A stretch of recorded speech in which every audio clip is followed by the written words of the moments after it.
a blade cuts through the air as a noble officer collapses, gasping in shock. He accuses the young man standing over him of trying to kill him. The young man denies it calmly, saying he only eliminated a pest that corrupts the empire. The scene shifts to the Gastro Empire, the largest and oldest state on the continent. Inside its grand capital, a ceremony is underway to appoint new general officers. Among the candidates, a young man named Lizard Regra steps forward and accepts his position as the first-place graduate of the general officer's examination. Ima Donir, ranked second, accepts her assignment to the Ministry of Agriculture. Further down the line, a young man accepts fourth place. A noblewoman remarks that she skipped mentioning third place, since it is unexpected for him to rank so low when everyone assumed he'd be first. In a private room, it is revealed there is no record of a commoner ever placing first. The girl admits that if it weren't for him, she wouldn't have gotten first place herself, and tells him third place is fine. The young man reassures her that where someone starts doesn't determine their worth, no matter what nobles claim about status. He introduces himself, Hazenheim, newly assigned as Northern District Border Guard of Galna. His goal is not personal glory, but real power for the empire itself. Walking through the palace halls afterward, others whisper about how shameless and long-winded his declarations were, while his companion teases him for talking too much. The girl scolds him, warning that reckless words could be overheard by the wrong people. Their old friend Riefa arrives, greeting Ime and Hazen warmly, revealing she rode on horseback for 3 days just to see them on their big day. Riefa comments that the capital hasn't changed, still as extravagant as ever, while Hazen confirms he has seen both the capital and the surrounding cities during his travels. The group discusses their new assignments. EMA will handle agriculture, ensuring no shortage of food, but Hazen's post at the border means they won't see each other for a while, especially with the growing tension involving the Kuman tribe. Hazen states plainly that the front is exactly where he wants to be, promising to return victorious. Riefa declares she'll protect him no matter what. Nirbi, a smug noble, mocks him, calling it pathetic that a commoner would dare become an imperial officer, especially one assigned to the harshest frontier to fight beasts and barbarians. The noble, Domita, an old classmate, sneers at Hazen's effort, calling it futile, and warns Iame that associating with a commoner isn't fitting for someone of noble blood. Riefa shoves him aside without hesitation, declaring it is better than facing a cruel battlefield, then firmly claims herself as her own knight protector, unbothered by his insults. Hazen steps in, questioning why Domita keeps bothering them and making Riefa uncomfortable, pointing out that his noble status was inherited, not earned. Domita, humiliated, tells him to disappear and never show his face again, sarcastically wishing him well as a lowly merchant among worthy nobles. Ignoring him, Hazen simply bids him good day and walks off with his companions, unshaken, ready to face what comes next at the frontier. Ima and Riefa see Hazen off, telling him to take care as the group parts ways. Riefa notes he always says things that make him enemies, while Hazen just tilts his head, unbothered. A month later, Hazen arrives at the Northern District of Garnar, introducing himself to the unit as Sub-Lieutenant Hazenheim. One of the officers teases that he isn't worried about Hazen at all. Inside the fortress, Colonel Gedro Magno, the officer in charge, greets him coldly, remarking that it has been 10 years since a commoner officer last stood before him. The colonel assigns Hazen to the 8th platoon, saying a vacancy just opened up, and tells him training will begin immediately so he can get familiar with the other members. After the meeting, an aide expresses concern to a nearby officer, wondering if the colonel deliberately sent Hazen to the 8th platoon out of cruelty. Elsewhere, another noble officer sneers about the unpleasant commoner, dismissing him outright and predicting he won't survive long in his new post. The officer complains further that nobody wants a commoner officer around, insisting it doesn't matter how capable he might be, since headquarters clearly sent him there to be rid of him. Hazen, unfazed by the whispers following him, decides to focus on what matters and heads straight for the training grounds. At the training ground, soldiers push through grueling drills, hauling weights, and running through obstacle courses under the harsh instruction of the platoon's overseers. Watching from the sidelines, soldiers grumble about the pointless dead weight they're forced to drag, mocking a scrawny recruit who looks more like a child soldier than a trained man. A soldier mocks another, claiming victory in some kind of wager, boasting he'll take the day's wine as his prize, while the loser accuses him of cheating. The loser blames his poor performance on someone else, complaining that he has lost all his wine because of it, while Hazen watches from a distance, noting the soldiers are gambling with food and wine, and that the distribution seems far from fair. Hazen steps forward and intervenes, cutting through the group's little game without hesitation. The soldier who lost demands to know who he is, stunned by the sudden interruption, while another recognizes the newcomer. Hazen tells the man plainly that the first thing he should do is lose weight and stop drinking, pointing out that his own excess weight is why he lost the contest in the first place. Rifa introduces herself as his escort, while Hazen formally announces that from today, he is in charge of the 8th platoon, demanding the name and rank of the overseer, who lets his men run wild like this. The overseer, Sergeant Chomo, laughs it off, explaining that directives keep changing from above, so the men simply train on their own terms before turning his attention toward Rifa, calling her an attractive woman. Chomo invites Rifa to join them instead of bothering with training, claiming there are more entertaining things to do than drills, prompting Hazen to order her to deal with him. Rifa moves without hesitation, striking him down with overwhelming force, her strength as a Zexan woman far surpassing anything the men expected. As Chomo lies defeated on the ground, Hazen leans down and asks how long he plans to keep pretending to be unconscious.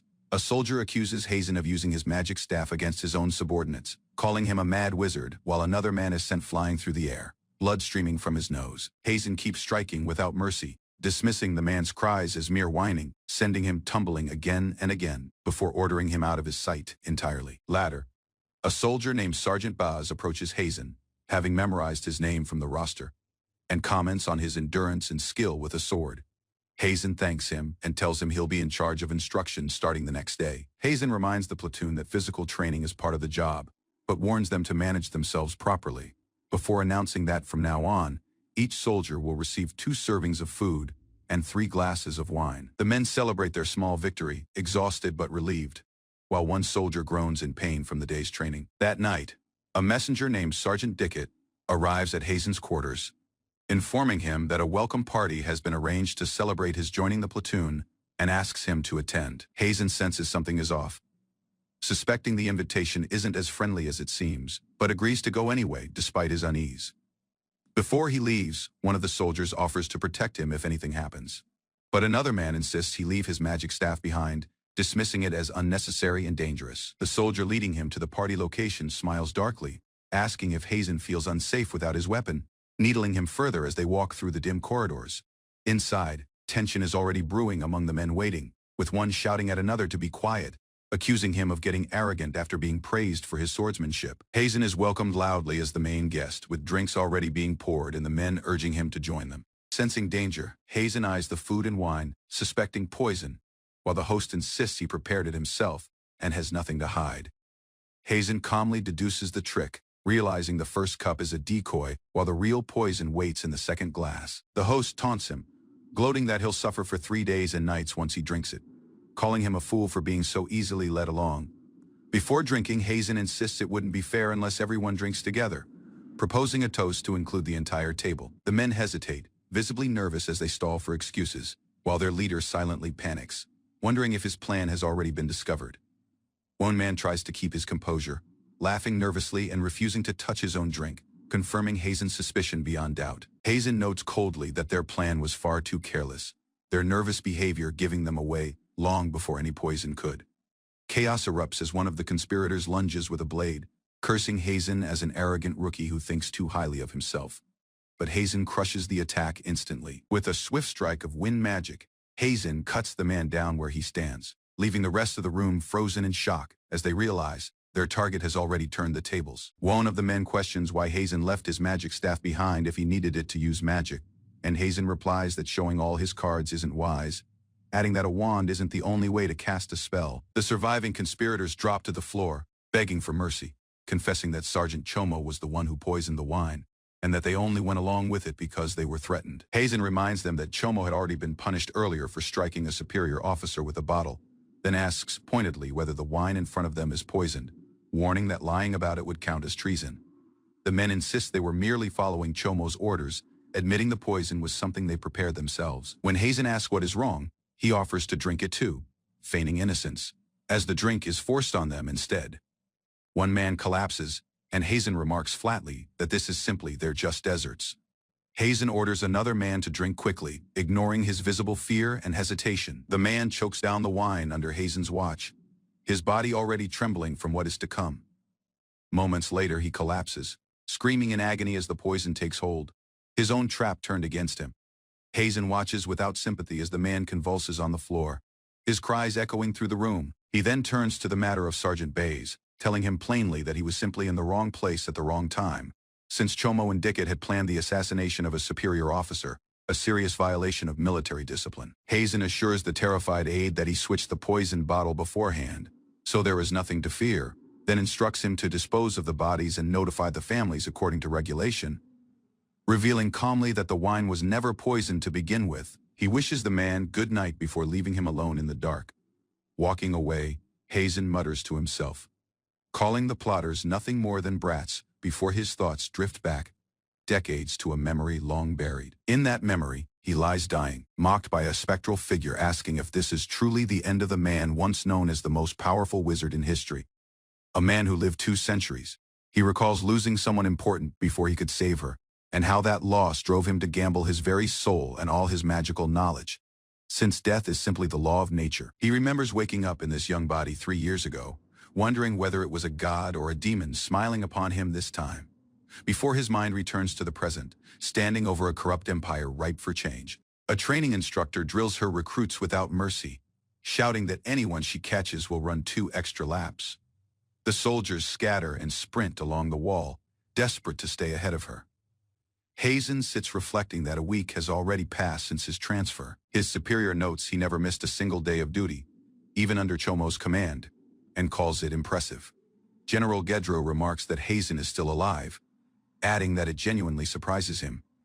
Hazen asks if he hasn't been submitting his daily reports properly. His superior brushes it off, claiming the 8th platoon was simply full of criminals and a constant headache, then apologizes for testing him. Gedru brings up the rumor that Hazen killed Sergeant Chomo and others on his very first day. Hazen confirms it, stating he already filed a full report on the incident. Gedru then introduces Hazen to his new direct superior, Lieutenant Muspitza. Muspitza snaps that losing 2 subordinates on a first day is unacceptable, then tries to backpedal his outburst in front of Gedru. Hazen reacts with quiet confusion as Muspitza is confronted with the real numbers. 10 non-commissioned officers and lieutenants died under his command. Within 2 weeks, Hazen points out the records show all 10 commanding officers of the 8th platoon suffered suspicious deaths, and suggests Muspitza already knows something about it. Hazen bluntly calls Muspitza a piece of garbage, stating the second death could have been prevented if action had been taken after the first. Muspitza stammers that the deaths were due to negligence, then nervously asks Hazen what he thinks about that. Muspitza glares in fury as Hazen calmly accuses him of ignoring the deaths on purpose. Muspitza threatens to request an external investigation if Hazen won't accept Chomo's death as settled. Hazen replies coldly that he only stated objective facts. Muspitza shouts that Hazen's attitude is disrespectful toward a superior. Hazen counters that an external investigation would also expose Muspitza's own conduct. Rattled, Muspitza backs down, claiming an emergency has come up and agreeing to drop the matter, only warning Hazen to file more detailed reports next time. The scene shifts to the Empire's northern border, where the Kuman tribe, hostile to both the Empire and the neighboring Duchy of Diord, has been spotted roughly 3 kilometers south of the line with about 100 warriors. Hazen requests to lead the vanguard platoon himself, seeing it as a chance to prove his strength. General Gedro grants permission for Hazen to move out and protect the villages, ignoring Muspitza's attempt to interject that he must be consulted first. Hazen's unit scouts the mountains and finds the Kuman tribe armed but not yet attacking. Hazen asks if a wizard is among them. A tribesman points out the man wearing a large crown as the wizard. Hazen explains that magic use is tied to bloodline, meaning only nobility can wield it in the Empire, and that most spellcasters can only manage 1 wand at a time. Rather than wait for reinforcements, he orders the platoon to surround the tribe while he ambushes and captures the wizard directly. Hazen steps forward alone, declaring he can't ignore outsiders overstepping onto Imperial territory. Startling the tribe as he interrupts their gathering, the wizard studies Hazen's summoned weapon and identifies it as an ice axe. A fierce clash of ice and magic erupts between them, shattering the ground as the battle begins. The clash of ice and shadow tears through the mountainside as both fighters throw everything into the exchange. The wizard admires Hazen's technique, calling it not bad, but points out its flaw. Something so simple can be redirected by a mere shift in the wind. She proves it, bending his attack off course with ease. As Hazen closes the distance, he notices something. Despite her insult, calling him a savage as expected, her movements reveal she is more than she appears. Hazen studies her staff. He recognizes its size and shine, as something only a major of the Imperial Army should carry, and realizes she fights crudely despite that power. He suspects the Kuman tribe may have found a hidden source of the same rare gems and decides he needs that wand no matter what. Determined, he closes in with brutal speed, his resolve sharpening as he refuses to let the opportunity slip away. He unleashes his technique, Shadow Fangs, a spiraling assault of dark energy that overwhelms her defenses and shatters her staff on impact. The wizard is sent crashing down from the sky, defeated, her weapon destroyed in the process. Hazen picks up the broken remains of her staff, noting they've had an encounter, just as a group of Kuman tribe warriors charge in with a battle cry. Before he can react further, his own soldiers arrive and cheer that the wizard has already been defeated, urging everyone to move in. The Imperial soldiers clash directly with the remaining Kuman warriors, overpowering them by force. Watching the fight unfold, Hazen smiles, admitting his men can actually perform well when they try. Several tribe members manage to flee, but Hazen notes they shouldn't have enough strength left to threaten the village. One of the restrained prisoners shouts, only to be told to shut up. With the fighting done, Hazen confirms there were no fatalities on their side, only minor and serious injuries among the enemy. When a soldier suggests killing the prisoners or using them as bargaining tools, Hazen orders them to be treated with courtesy instead. Hazen turns to logistics, planning to check on nearby villages for damage. He asks if there is a Kuman interpreter available, specifically Sergeant Baz, but is told locating one won't be easy given the tribe's deep hostility toward outsiders. Nearby in the bushes, a soldier grows irritated by a captive's constant screaming in the Kuman language, calling it noisy and annoying, while a hidden girl quietly watches. Another soldier warns that Lieutenant Hazen won't let them off easy if he finds out what they're doing. As they try to loosen a prisoner's tight collar, they spot a girl hiding nearby. The soldiers surround her, demanding to know where she came from and whether she was helping the Kuman tribe escape. Hazen arrives to investigate the commotion, catching his flustered soldiers off guard as they try to explain the girl's presence. Hazen questions her directly, noting she doesn't look like she belongs to the Kuman tribe. His subordinate jokes that the soldier being scolded looks more suspicious than she does. But the girl is quickly confirmed to be an actual girl and not a disguised enemy. Realizing she may understand the Kuman language, Hazen's expression sharpens. He grabs her hand to keep her from running, already recognizing that having her cooperation could prove essential. The girl introduces herself, stumbling briefly before settling on the name Yan Lin. Hazen gives his own name in return, Lieutenant of the Imperial Army, and asks for hers again properly. Hazen's smile unsettles her, as he insists it isn't safe for a girl to wander alone and offers to escort her back to the village himself.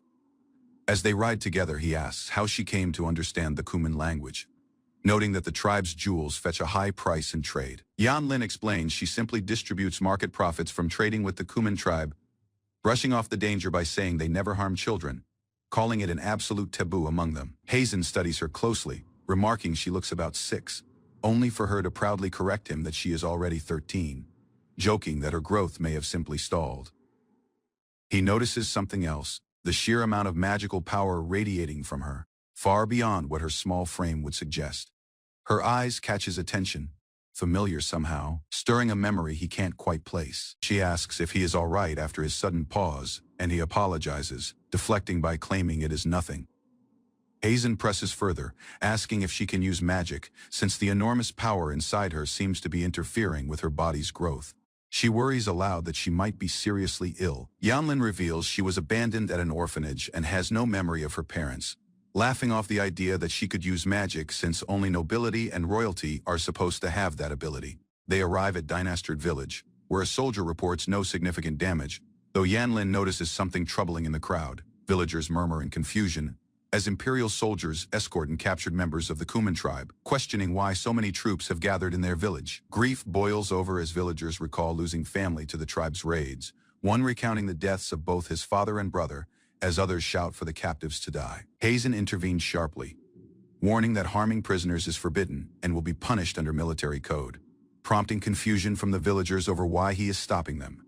The villagers refuse to acknowledge his authority, insisting they aren't soldiers bound by his rules. Hazen calmly warns they'll regret defying him, then threatens to release the captive if they don't comply. Fear spreads through the crowd as they recognize him as a sorcerer capable of burning the entire village down in a single night. Hazen reminds them that Imperial soldiers exist to protect those who follow the Empire's laws, and that anyone unwilling to accept those rules forfeits the right to their protection. The villagers argue back bitterly, pointing out that soldiers always arrive late, only reaching them after an attack has already happened, and that catching this captive was mere luck. Hazen counters that protection demands endurance in return, stating plainly that, while soldiers carry a duty to protect, civilians also carry a responsibility to accept the terms that come with it. Watching them cling to grief while lashing out at a helpless captive, he feels only disgust. Jan follows along nervously as Hazen tells her they're moving on. A concerned soldier asks if she is all right, and she manages only a shaky confirmation while trailing behind him. Still shaken by what she witnessed with the villagers, Hazen apologizes for exposing her to something so unpleasant, asking gently if she was scared. Yan brushes it off, saying she is used to seeing children in similarly rough situations at the orphanage. Standing before her with a sharp smile, Hazen states plainly that he has decided to adopt her. His soldiers react in shock, muttering that his smile looks far too suspicious to be trusted. Hazenheim places a gold coin on the table and asks the orphanage to hand over a girl named Yan. Director Norway sits with Yan, a sharp-eyed young girl who watches the stranger with suspicion. The director explains she supports the orphanage by trading even with the Kuman tribe, a group most avoid due to cultural differences. A gold coin alone could feed 10 children or more.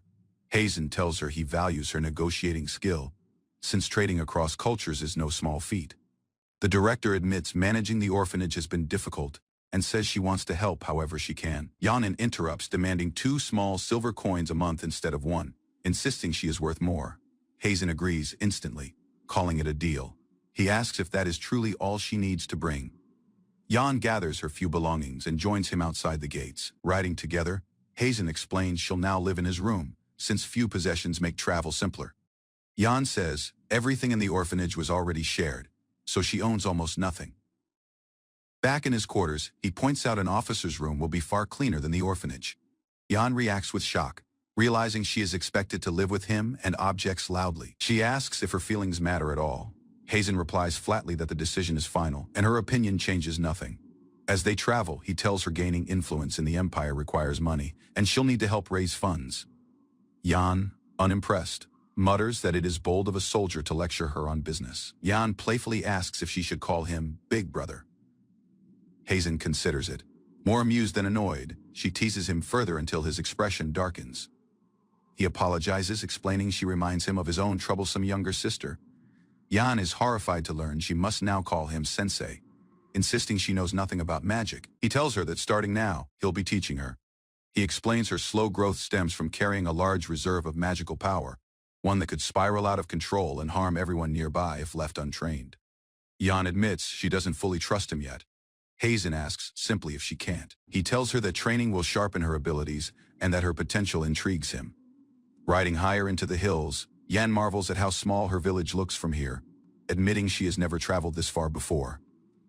Later, he brings up her earlier negotiation, telling her she undervalued herself. He scolds her for not demanding more, saying she should have asked for 5 large gold coins up front and 3 silver coins monthly. Jan questions the strategy, wondering what happens if the other side refuses to meet a high demand. Hazen explains you should always aim near the top, but settle for at least 80% of what you want. Reading the other party's limits without losing composure, he warns that pushing too far could backfire, joking that if she overstepped, he could accuse her of trading with foreigners and take her as a punishment. Jan yelps, calling him cruel, as he coolly notes the outcome would be the same either way. Bound members of the Kuman tribe are held captive. Hazen tells Jan he must sharpen her negotiation skills further, since he eventually wants her acting as an intermediary with the tribe. He admits she shows potential, and reveals her worth has already grown 100 times over from what they discussed earlier. Jan asks if he is trying to encourage her. Hazen denies it flatly, insisting that is not the case at all. He warns that settling for the same value they negotiated before would make her useless going forward. She'll need to push herself 10 times harder if she wants to keep growing. A woman introduces herself as Leifa, Hazen's bodyguard, saying she'll help look after Jan as well. Hazen tells her not to pressure the girl too much. Jan stares at Leifa, stunned by her beauty, admitting she never expected someone so striking to be serving in the army. Leifa calls Jan the most beautiful person she has ever met, and says she always wanted a little sister, overjoyed at the thought of having one now. Leifa dotes on her openly. When Jan questions her age, Leifa reveals she is 19. though women in her tribe usually give birth around 14. Jan grumbles about Hazen's poor character as they ride on, insisting to the director that he is essentially a kidnapper. Hazen reminds Leifa not to spoil her too much, noting she is still only 13 despite her appearance. Approaching a fortress, Jan notices something unusual gathered outside its walls. It is revealed to be Lieutenant Mespitsa's cavalry, finally ready to depart after lengthy preparations. Jan asks if this is Hazen's first time seeing them. He answers that it has been more than half a day already, clearly unimpressed. He explains the lieutenant is overly cautious about injury, and that this unit typically spends so much time preparing that wars end before they ever leave. Their combat experience is minimal. The lieutenant fails to recognize Hazen due to his gear, mistakenly insulting him before catching himself and apologizing once he realizes who it is. The lieutenant mocks Hazen for supposedly running from the Kuman tribe in defeat. Hazen calmly corrects him, saying they secured the villages first, then defeated the tribe outright. He orders Sergeant Boz to escort the prisoners to their cells, stunning the surrounding soldiers. Hazen explains that acting immediately meant the village suffered no damage, and the tribe was captured as a result. The lieutenant accuses him of rushing ahead just to steal credit. Hazen simply asks what strategy the lieutenant would have used instead, if he has one worth hearing. The lieutenant snarls, demanding to know what would have happened if Hazen had lost the magical battle that took place, calling it a potential disaster. Hazen answers simply that he won't lose. And even if something unexpected occurs, the 8th Squad will handle it without hesitation. Soldiers laugh mockingly, dismissing the newly captured farmers as useless recruits who can barely read or write. Hazen asks flatly if something is funny. Lieutenant Mespitsa sneers that the group is disposable, mere farmhands pulled from the fields. Hazen challenges him, questioning whether skill truly depends on background or literacy, silencing the lieutenant's soldier mid-defense. Hazen needles him further, noting that holding such a position, despite obvious flaws, must mean he is skilled at something, at least in magic, and adds he'd love to duel him someday. The lieutenant storms off, warning that Captain Lorenzo will arrive that night, refusing to waste further time arguing. As dusk falls, Hazen tells his soldiers to rest once the prisoners are secured. One soldier thanks him, though Hazen claims he doesn't recall doing anything worth thanking. He instructs that Jan be taken to her room first before anything else. Inside the fortress, a blonde officer greets him, introducing himself as Captain Lorenzo and saying he simply wanted to talk. Before they can speak, Lieutenant Mespitsa barges in, demanding to report on the Kuman tribe matter.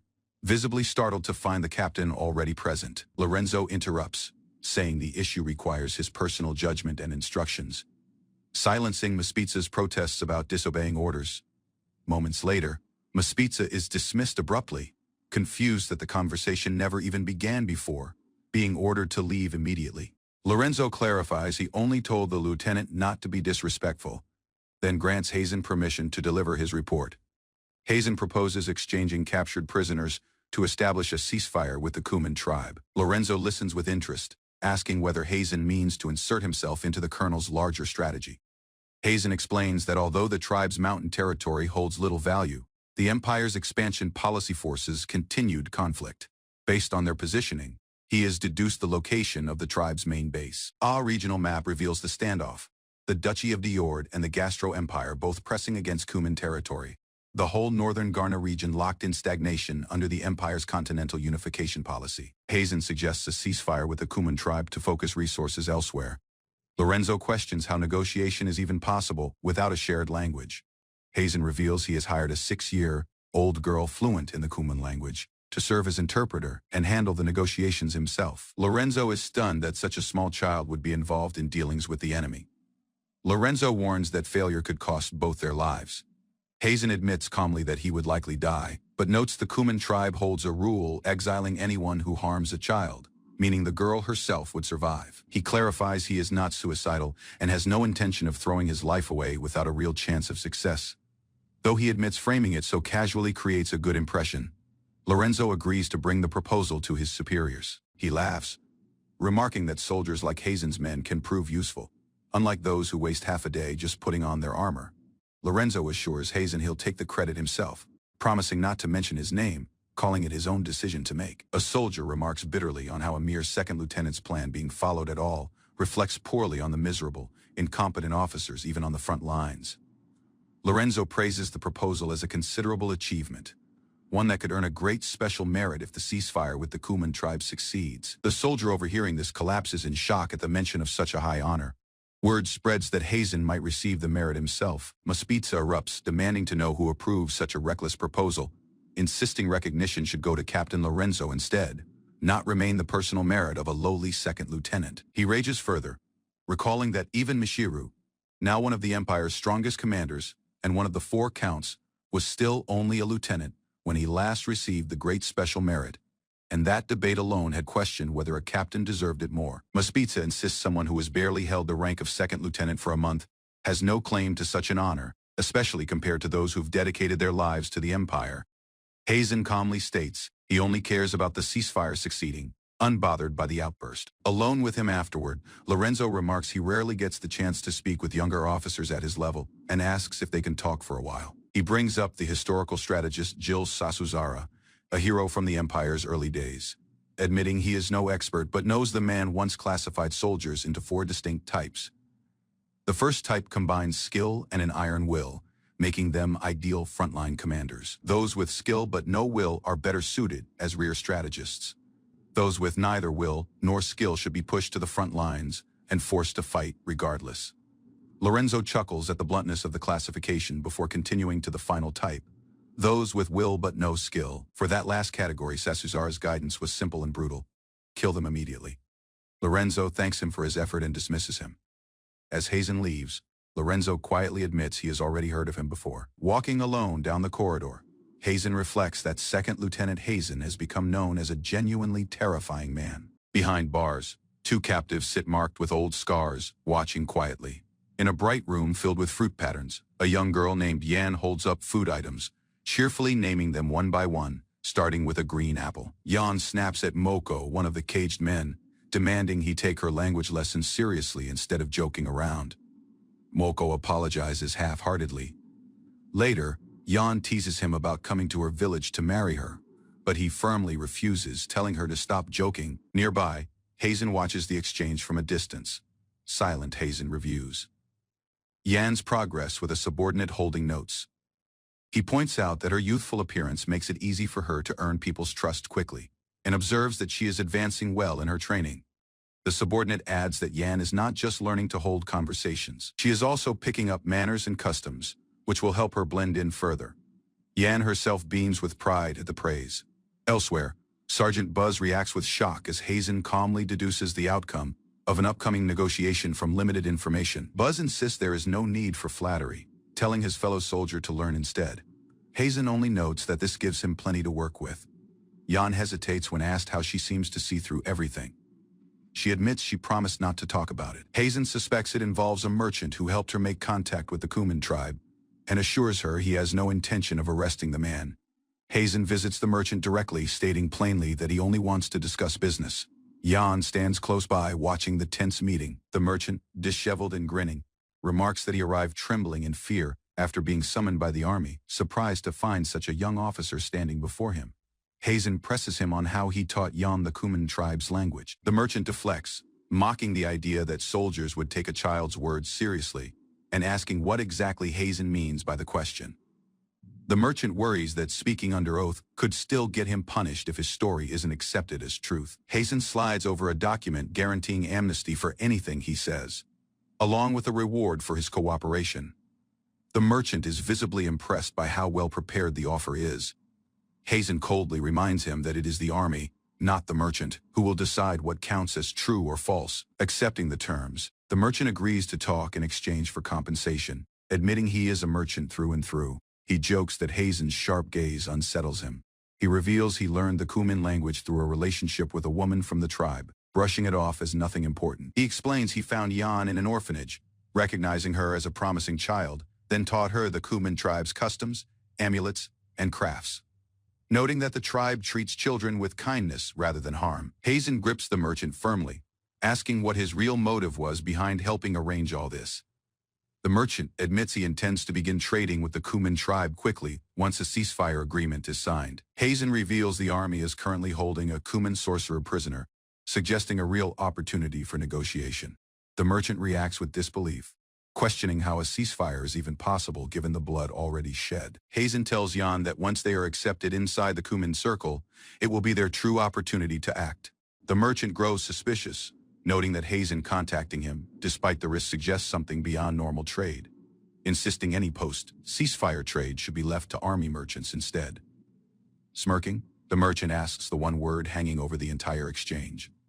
Smuggling? The merchant insists those who do legitimate business deserve fair profits, and claims he doesn't need anything from Hazen. Hazen asks directly how much he should pay. When pressed further, the merchant says there is something he wants instead: the rights to the first trade negotiation, with the payment amount to be decided by Yan. The merchant laughs heartily, praising Yan for finding a good man, and declares he accepts the deal outright. Yan reacts in horror, insisting the merchant is anything but good and refusing the idea completely. The merchant admits that though it is personal, he sees Hazen as different from typical imperial soldiers, who he assumed only used their power to enrich themselves. He reveals the woman who taught him the Kumin language was executed by her own tribe for associating with an imperial man. He confesses he sometimes thinks about what happened, and part of him wishes their relationship hadn't been punished so harshly. Still, he calls himself insensitive since he simply continued trading afterward. Hazen responds coldly, telling him to do as he wishes, since he himself only acts for his own benefit and goals. 3 days later, the group stands before towering mountains, questioning whether a real peace treaty with the Kumin tribe is possible, given the long history of war between the two sides. Yan mentions everything depends on what the tribe leader decides. Hazen notes that if what they heard from the captives is true, there may be a real path forward, and the group presses on toward the village. Armed Kumin warriors surround them the moment they arrive. Spears raised, Hazen calmly remarks that this level of alertness was to be expected. The tension echoes past events, as similar confrontations have apparently played out before in other mountain villages. Yan groans quietly under the weight of the villagers' suspicious stares as they are led toward Kumin village. Hazen introduces himself formally as Lieutenant Hazen of the Imperial Army. He notes that being guided this far into the village suggests the tribe is at least willing to negotiate. Inside a grand hall, Hazen thanks the Kumin tribe leader for receiving them. Blue Queen Bazia is revealed on her throne, remarking with surprise that Hazen has mastered their language and even understands their customs. Her tone shifts sharply as she asks whether they truly believe they will be allowed to leave alive after coming to sign a ceasefire agreement. Weapons rise around them again. Hazen apologizes for the sudden visit, while Bazia smiles coldly, offering him a choice between impalement, decapitation, or public exposure. Yan quietly begins looking for an escape route. A warrior lunges forward, spear aimed at Yan. Hazen reacts instantly, blocking the attack and shouting for everyone to stop. Bazia scolds her warrior for pointing a weapon at the girl. Hazen states flatly that the tribe's own softness is exactly why the Kumin are declining, prompting Yan to protest that such cruelty isn't right. While Hazen shows no concern either way, Bazia counters that they don't seek prosperity built on slaughtering women, children, and the elderly, something she claims empire men like him could never understand. Hazen agrees she is right, adding that the army will use any method necessary to seize this land if it proves beneficial to them. He reveals he has already analyzed the staff belonging to Kosaku, the Kumin tribe's mage. Bazia falls silent. Hazen explains that within Kumin territory lies a natural deposit of magical gems, and that the only reason the empire hasn't destroyed the tribe yet is the belief that this mountainous region is worthless. He warns that assumption won't last forever. Bazia questions why, if the gems truly exist, the empire hasn't already been told, since revealing them would only invite the empire to steal the land. Hazen warns that once such gems are discovered, neighboring countries will covet them as well. Hazen answers plainly that he wants those gems all for himself. Bazia stares back, stunned by the admission. Bazia snaps that she was foolish to have listened this far and threatens to kill him right there. Hazen tells her to wait until she has seen something first, and pulls out a crafted magic wand. Bazia hesitates, startled at the sight of it. She examines the wand closely, noting that anyone could tell it is a quality piece just by looking, but questions why it should matter so much. Suspicious, her attendant checks it over and confirms there are no traps or hidden mechanisms hidden inside. Bazia demands to know how a soldier could possibly craft wands himself, since the Empire holds an exclusive contract system over the trade. Hazen admits he stole the technique 2 years ago, explaining that the Wand Crafting Guild imposes heavy restrictions and that magical gems are too costly to use for practice. He adds that he has also secured a safe trade route, meaning a ceasefire could be signed right now without the gem deposits ever needing to be revealed.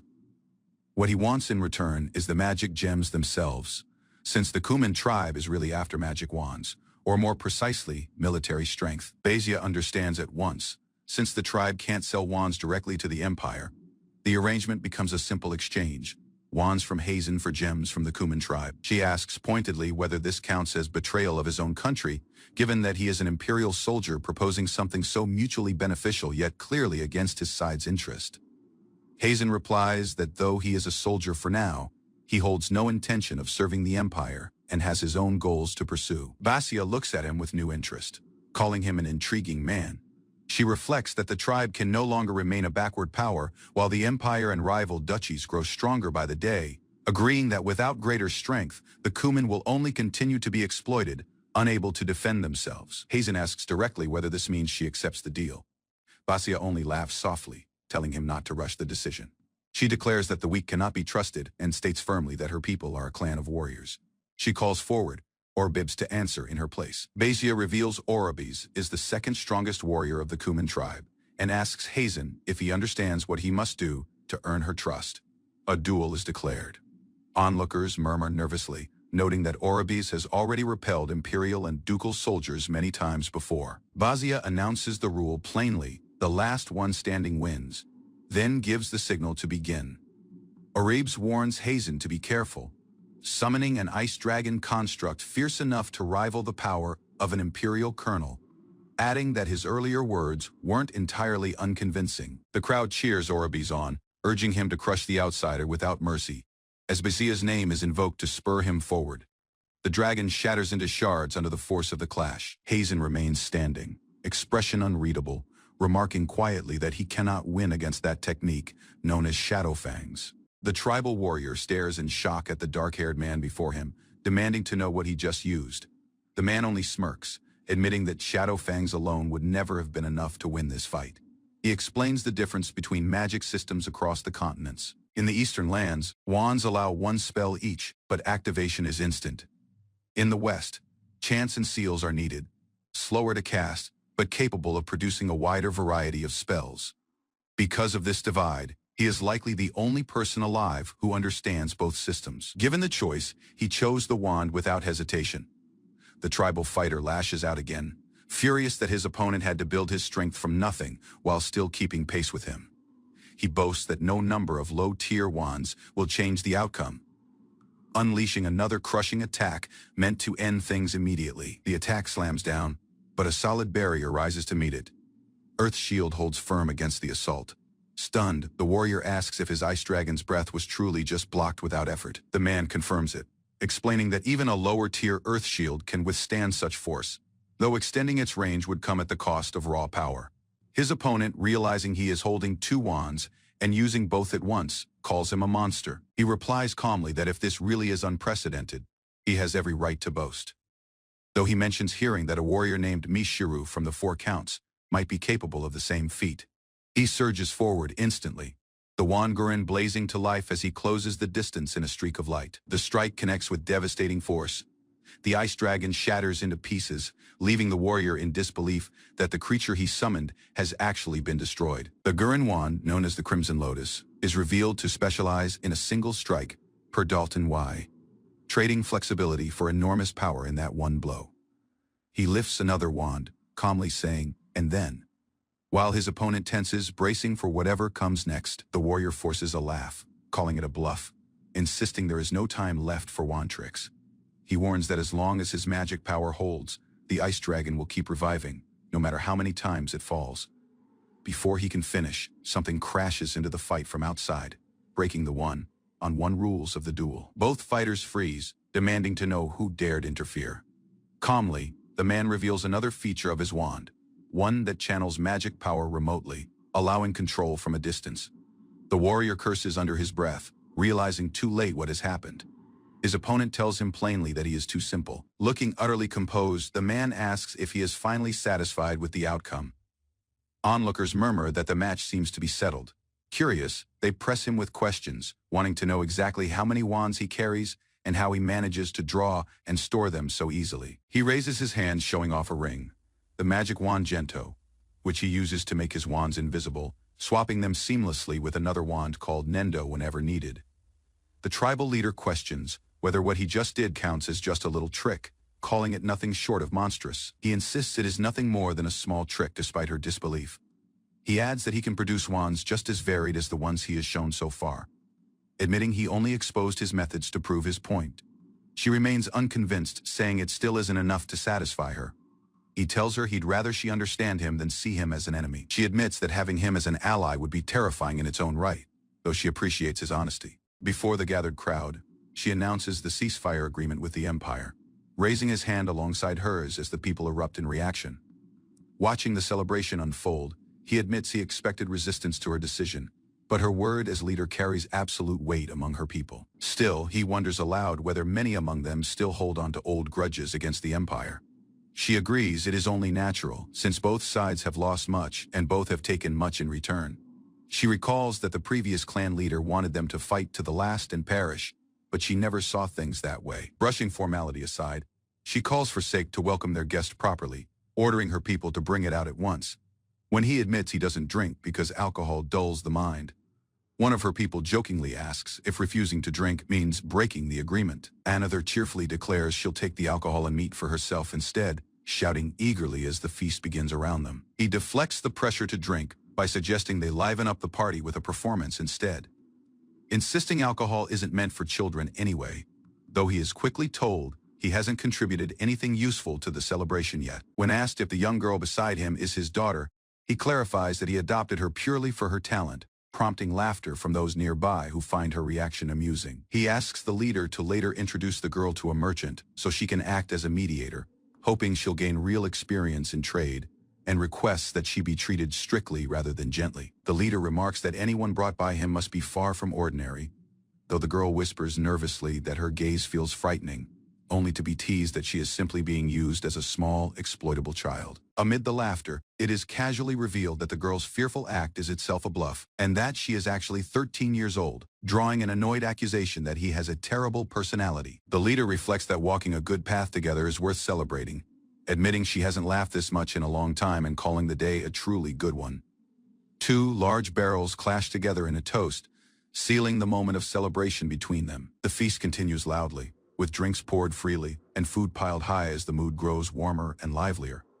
The celebration stretches into the night, the whole camp dancing and singing beneath the mountains until the moon rises high above them. The next morning, word of the ceasefire reaches the fortress, stunning a commander who can hardly believe it was actually achieved. Hazen reveals he was ordered to inform the officer first, mentioning he advised the captain to dispose of a certain man, only to be met with a flat refusal, while the officer questions whether the queen herself is truly involved, and asks if Captain Lorenzo has already been notified. The blonde officer grins wide, savoring the thought that a special merit is finally within reach, calling it the greatest achievement in the history of the Fourth Company. Watching him gloat, Hazen recalls how this same man obstructed and evaded every responsibility, yet now shamelessly tries to claim credit, leaving him quietly stunned at the audacity. The officer insists the Fourth Company deserves the special merit, given that the 8th Platoon's misconduct has been so notable, prompting Hazen to clarify that this recommendation isn't even his own idea. He continues pressing, suggesting that any behavioral problems in the 8th Platoon must simply be a result of Hazen's poor guidance and supervision as their lieutenant.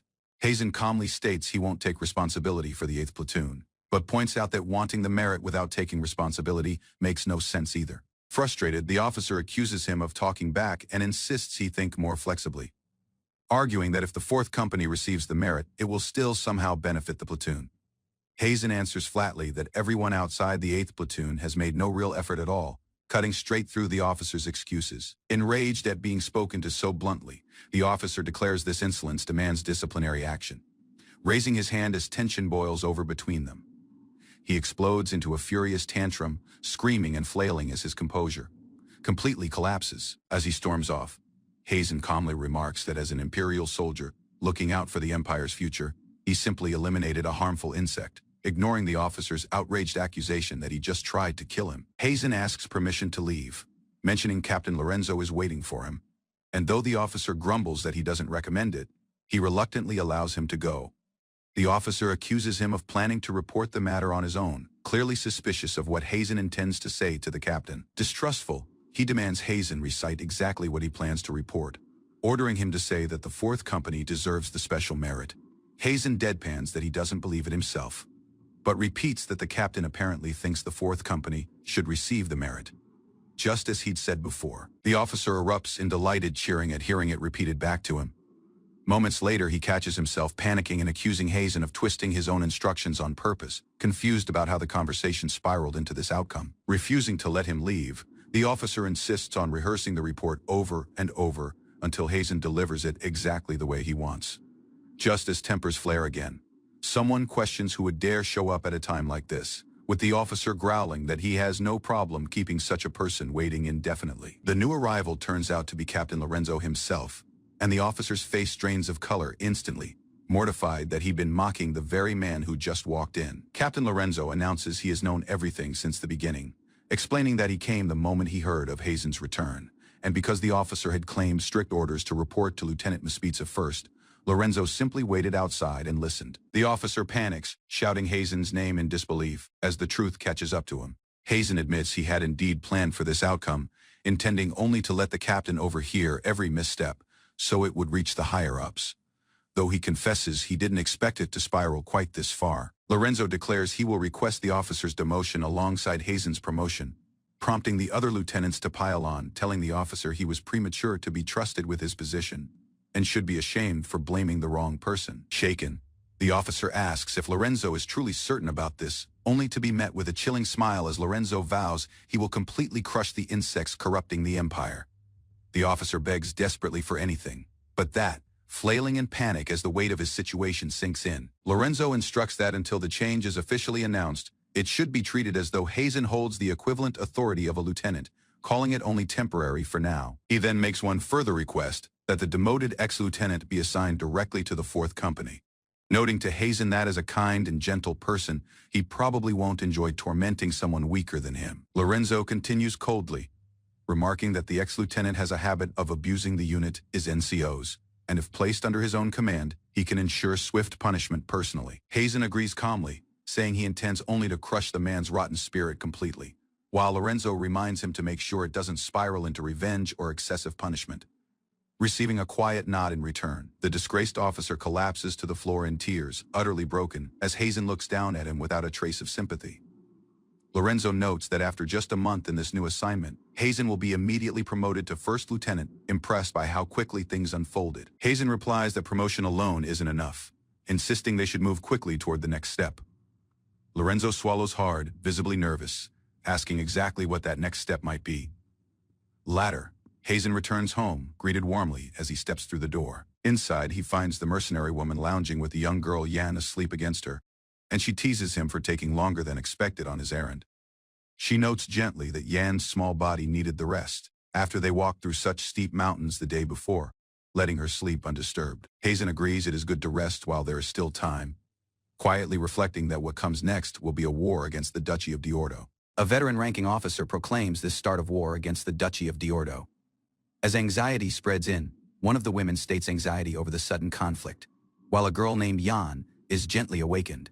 Yan is given a closed message with directions to deliver it to Queen Basia. Afterward, Yan explains on a profitable deal involving Magatama, noting that more precious jewels are expected soon.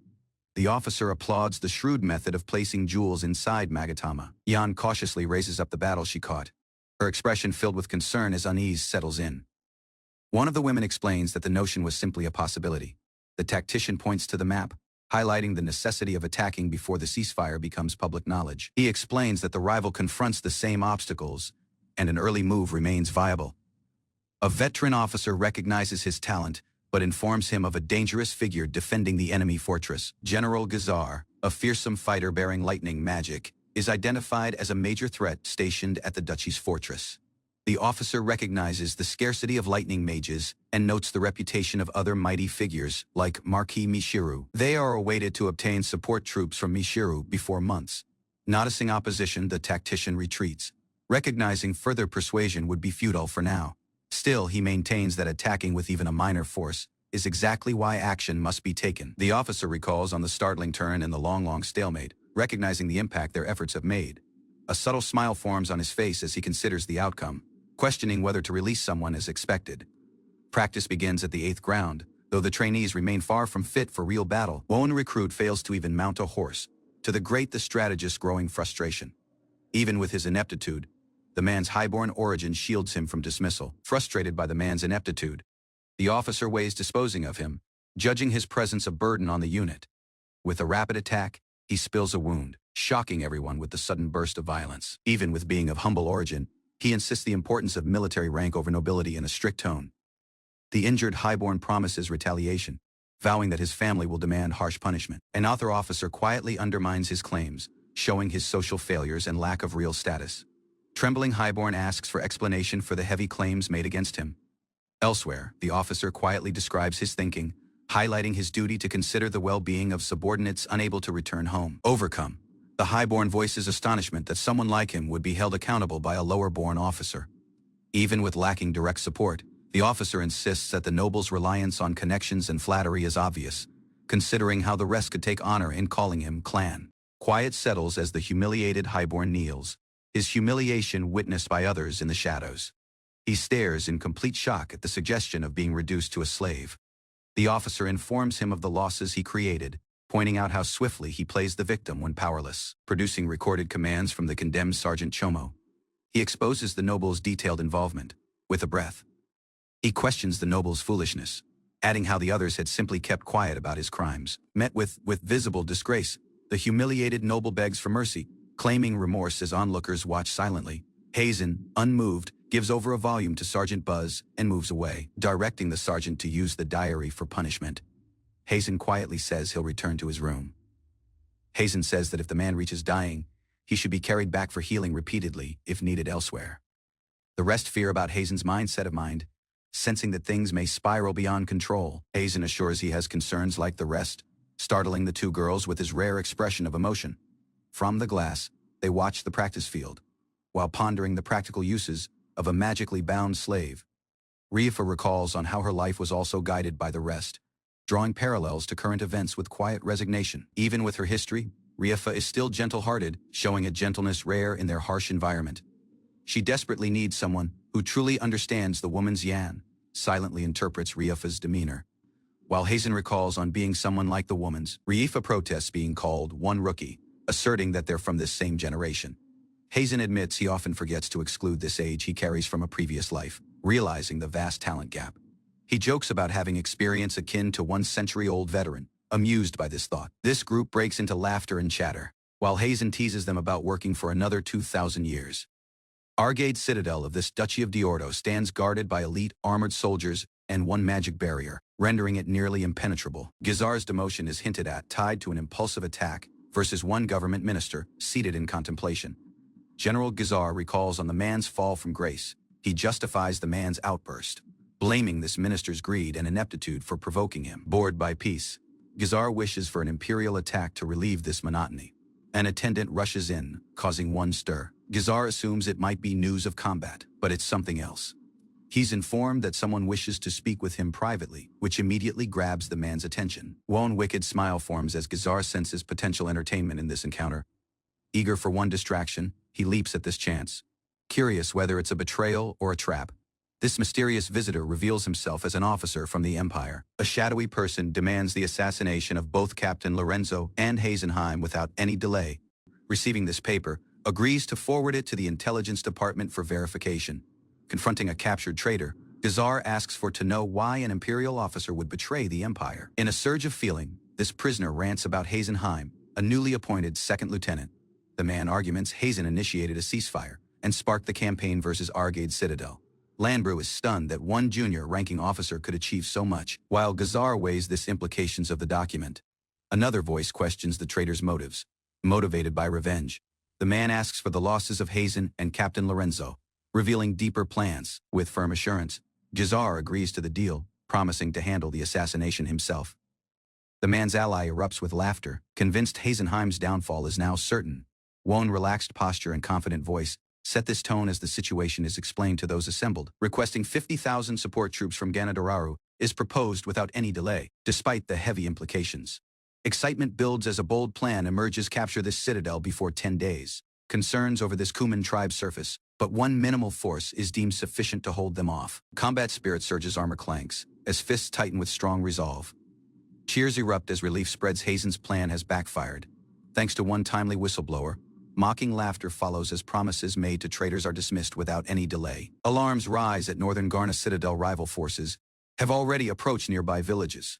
Hopes fade fast as internal command fractures and Barosog's force retreats. With limited troops remaining, all eyes turn toward one final plan for survival. Two officers arrive urgently, announcing their position immediately.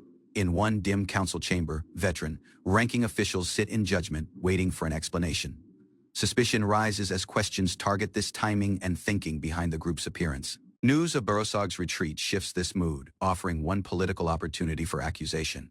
Confident and sharp, Hazen declares the man's intent to bring down General Gazar and shatter rival forces. Expulsion comes swiftly, as this colonel mocks the bold proposal and questions the reason for their position.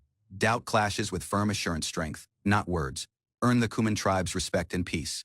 Wone-stalled command at this combat lines leaves critical decisions in limbo. Definitions differ where some see a mage as a tool, the rest see one who makes the impossible true.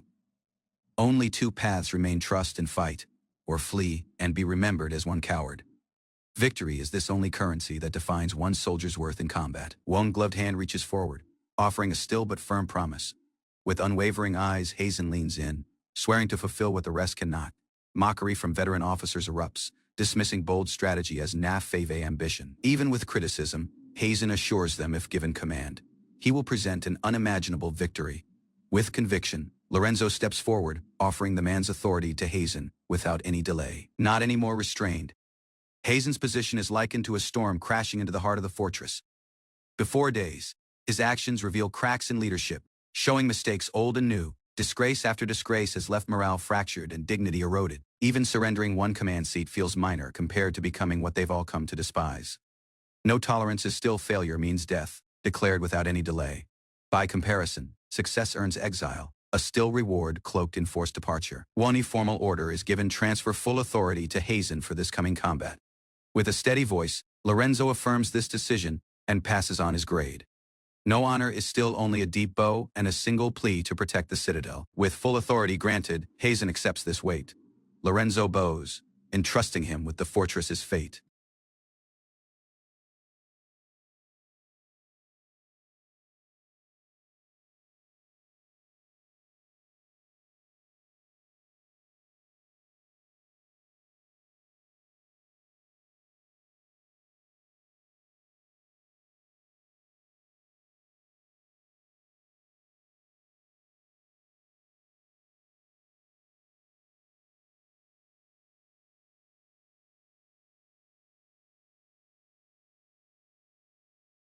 Assigned under Hazen's command, this young officer asked what duties awaited him. Instead of severe commands, Hazen appointed Captain Lorenzo to maintain contact with higher command. Surprised, this officer awaited one lesson in etiquette, not such informal treatment. While formality was required, invisible Hazen expressed one preference for the group's usual, casual exchange in private. Baffled, this officer found it hard to believe Hazen had spoken of respect so sincerely. Facing one massive disadvantage, this officers discussed strategy as 15,000 men prepared to resist an army, over 3 times the group's size. With their rival led by this fearsome General Gazar, Hazen boldly declared his intent to attack first. Knowing the man's proposal would pass, he instructed Lorenzo to lead in his absence. Using his magical talent, Hazen planned to distract the rival off from the citadel. Even with lingering distrust, Hazen acknowledged Lorenzo's strength lay in his critical thinking. Troop movements were uncertain, and Hazen requested Lorenzo's flexibility in reinforcing any direction under attack. Even with the clear strategy, Lorenzo voiced doubts, worried about facing the mighty cavalry of Diordo. As an answer, Hazen advised deploying Riifa, hinting at her unique effectiveness in combat. Acknowledging this advice, Lorenzo accepted the plan with silent resolve. Afterward, Hazen challenged Lorenzo's assumptions, pressing him to reflect on what defines one true superior. Lorenzo struggled to identify this trait Hazen valued most in one leader, listing judgment, forgiveness, and evaluation. Hazen revealed it was this ability to listen to underlings and recognize true talent even if unpopular.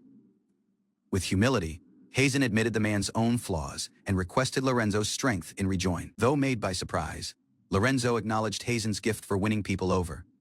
Their agreement closed with a handshake. Lorenzo pledged his support without any delay. As combat day arrived, This enemy's thunderous march shook the defenders. Fear gripped the soldiers, some collapsing in panic. This citadel brimmed with dread, yet Hazen continued giving commands amid the uncertainty. One cheerful knight approached Hazen with gratitude, his position breaking through this gloom. When asked about the man's resolve, this knight confidently affirmed faith in Hazen's leadership. Even versus 50,000 foes, the knight declared, they would endure without any delay. Though Hazen warned of facing this famed General Gazar, the knights stayed assured in their lieutenant's strength. Accepting the risk of battle, the troops remained resolute, recalling Hazen's own words on the cost of combat. In a still moment, Hazen reflected on this heavy reality of a soldier's life. Suddenly, one voice echoed across this citadel walls, capturing everyone's attention, using one magic staff. This rival commander began a broadcast, startling the Empire's ranks. The rival declared the combat would conclude in 3 days, warning deserters would face dying. Anxiety gripped the fortress. Hazen raised the man's voice, promising one way through this darkness. Lorenzo echoed the vow, urging the others to endure and hold out until rescue arrived. With trust in their bodies, practice, and comrades, this soldiers started to regain their spirit. Commanding the wall, Hazen requested unity as troops roared in defiance. Hazen's unusual display of passion stirred surprise among his officers, as he openly admitted the man's distrust of most leaders. Though it wasn't like him, he confessed he couldn't bear to lose certain comrades. With one quick handoff, Hazen entrusted this task to Riefa, brushing off her remarks about the man's honesty. He rode off confident that Lorenzo could lead better with morale already rising, remaining behind. Riefa sighed, feeling sympathy for this captain currently burdened with command. General Gizar stood prior to his disciplined army, his reputation commanding respect across the continent. With troops fully deployed, this battlefield stretched wide under looming anxiety. He unveiled the man's strategy, an aggressive thrust aimed straight through this rival center. Fueling the flames, Gizar rallied his men with a call for revenge, swearing retaliation versus the Empire. As morale surged, he gave this signal to charge unaware of the opposition awaiting them ahead. General Gizar was stunned as an unexpected roar echoed from this enemy's side. Even with their minor numbers, the Imperial soldiers radiated fierce morale, shaking the confidence of Gizar's men. He started to suspect Hazen's influence, recalling rumors of the man's leadership. Though advised to adapt, Gizar insisted on a full-scale offensive from the opening. Wary of this legendary 4 counts, he feared the tide might yet turn versus them. This Imperial soldiers braced themselves, knowing one weak attack would only embolden the enemy's hope. Determined to attack hard, Gizar's troops advanced with maximum strength, weapons clashing as they moved. Archers unleashed one volley while cavalry surged forward with cries to crush this defenders entirely. Arrows rained down, forcing this Empire's shield units into tight formation amid rising anxiety. Watching from above, Hazen acknowledged this battle's toll. Minor forces couldn't afford even minor losses, disguised in rival clothing. Hazen used the chaos of combat to action undetected across the field. He noted this quality of the Principality's gear while adjusting to the stolen uniform. Nearby, this Archer Corps commander barked commands, steadying the man's unit's fire under pressure. Hazen slipped into position, watching closely as the rival praised their stable battlefront. With a single attack, he took down this rival commander, plunging their archers into confusion. Assassination of this Archer commander spread panic, and he planned to ignite chaos continued with fire back at headquarters. Lorenzo received news that this enemy's Archer assault was losing strength. Seizing this momentum, Lorenzo rallied the man's troops to maintain pressure until nightfall, praising Hazen's success. On this wall, the group's forces adjusted swiftly, redirecting troops west to hold the advantage from afar. Gizar questioned the turn, unsure if they met with a deadlock or something worse. Gizar considered deploying mages but hesitated, noticing instead one strange fighter beside Lorenzo who drew the man's attention. Moments afterward, a devastating attack ripped through this field, scattering rival forces in panic. This destruction left Gizar impressed, though even the man's aide was overcome by the scale of damage. One abrupt commotion interrupted him as a rider rushed in with urgent news.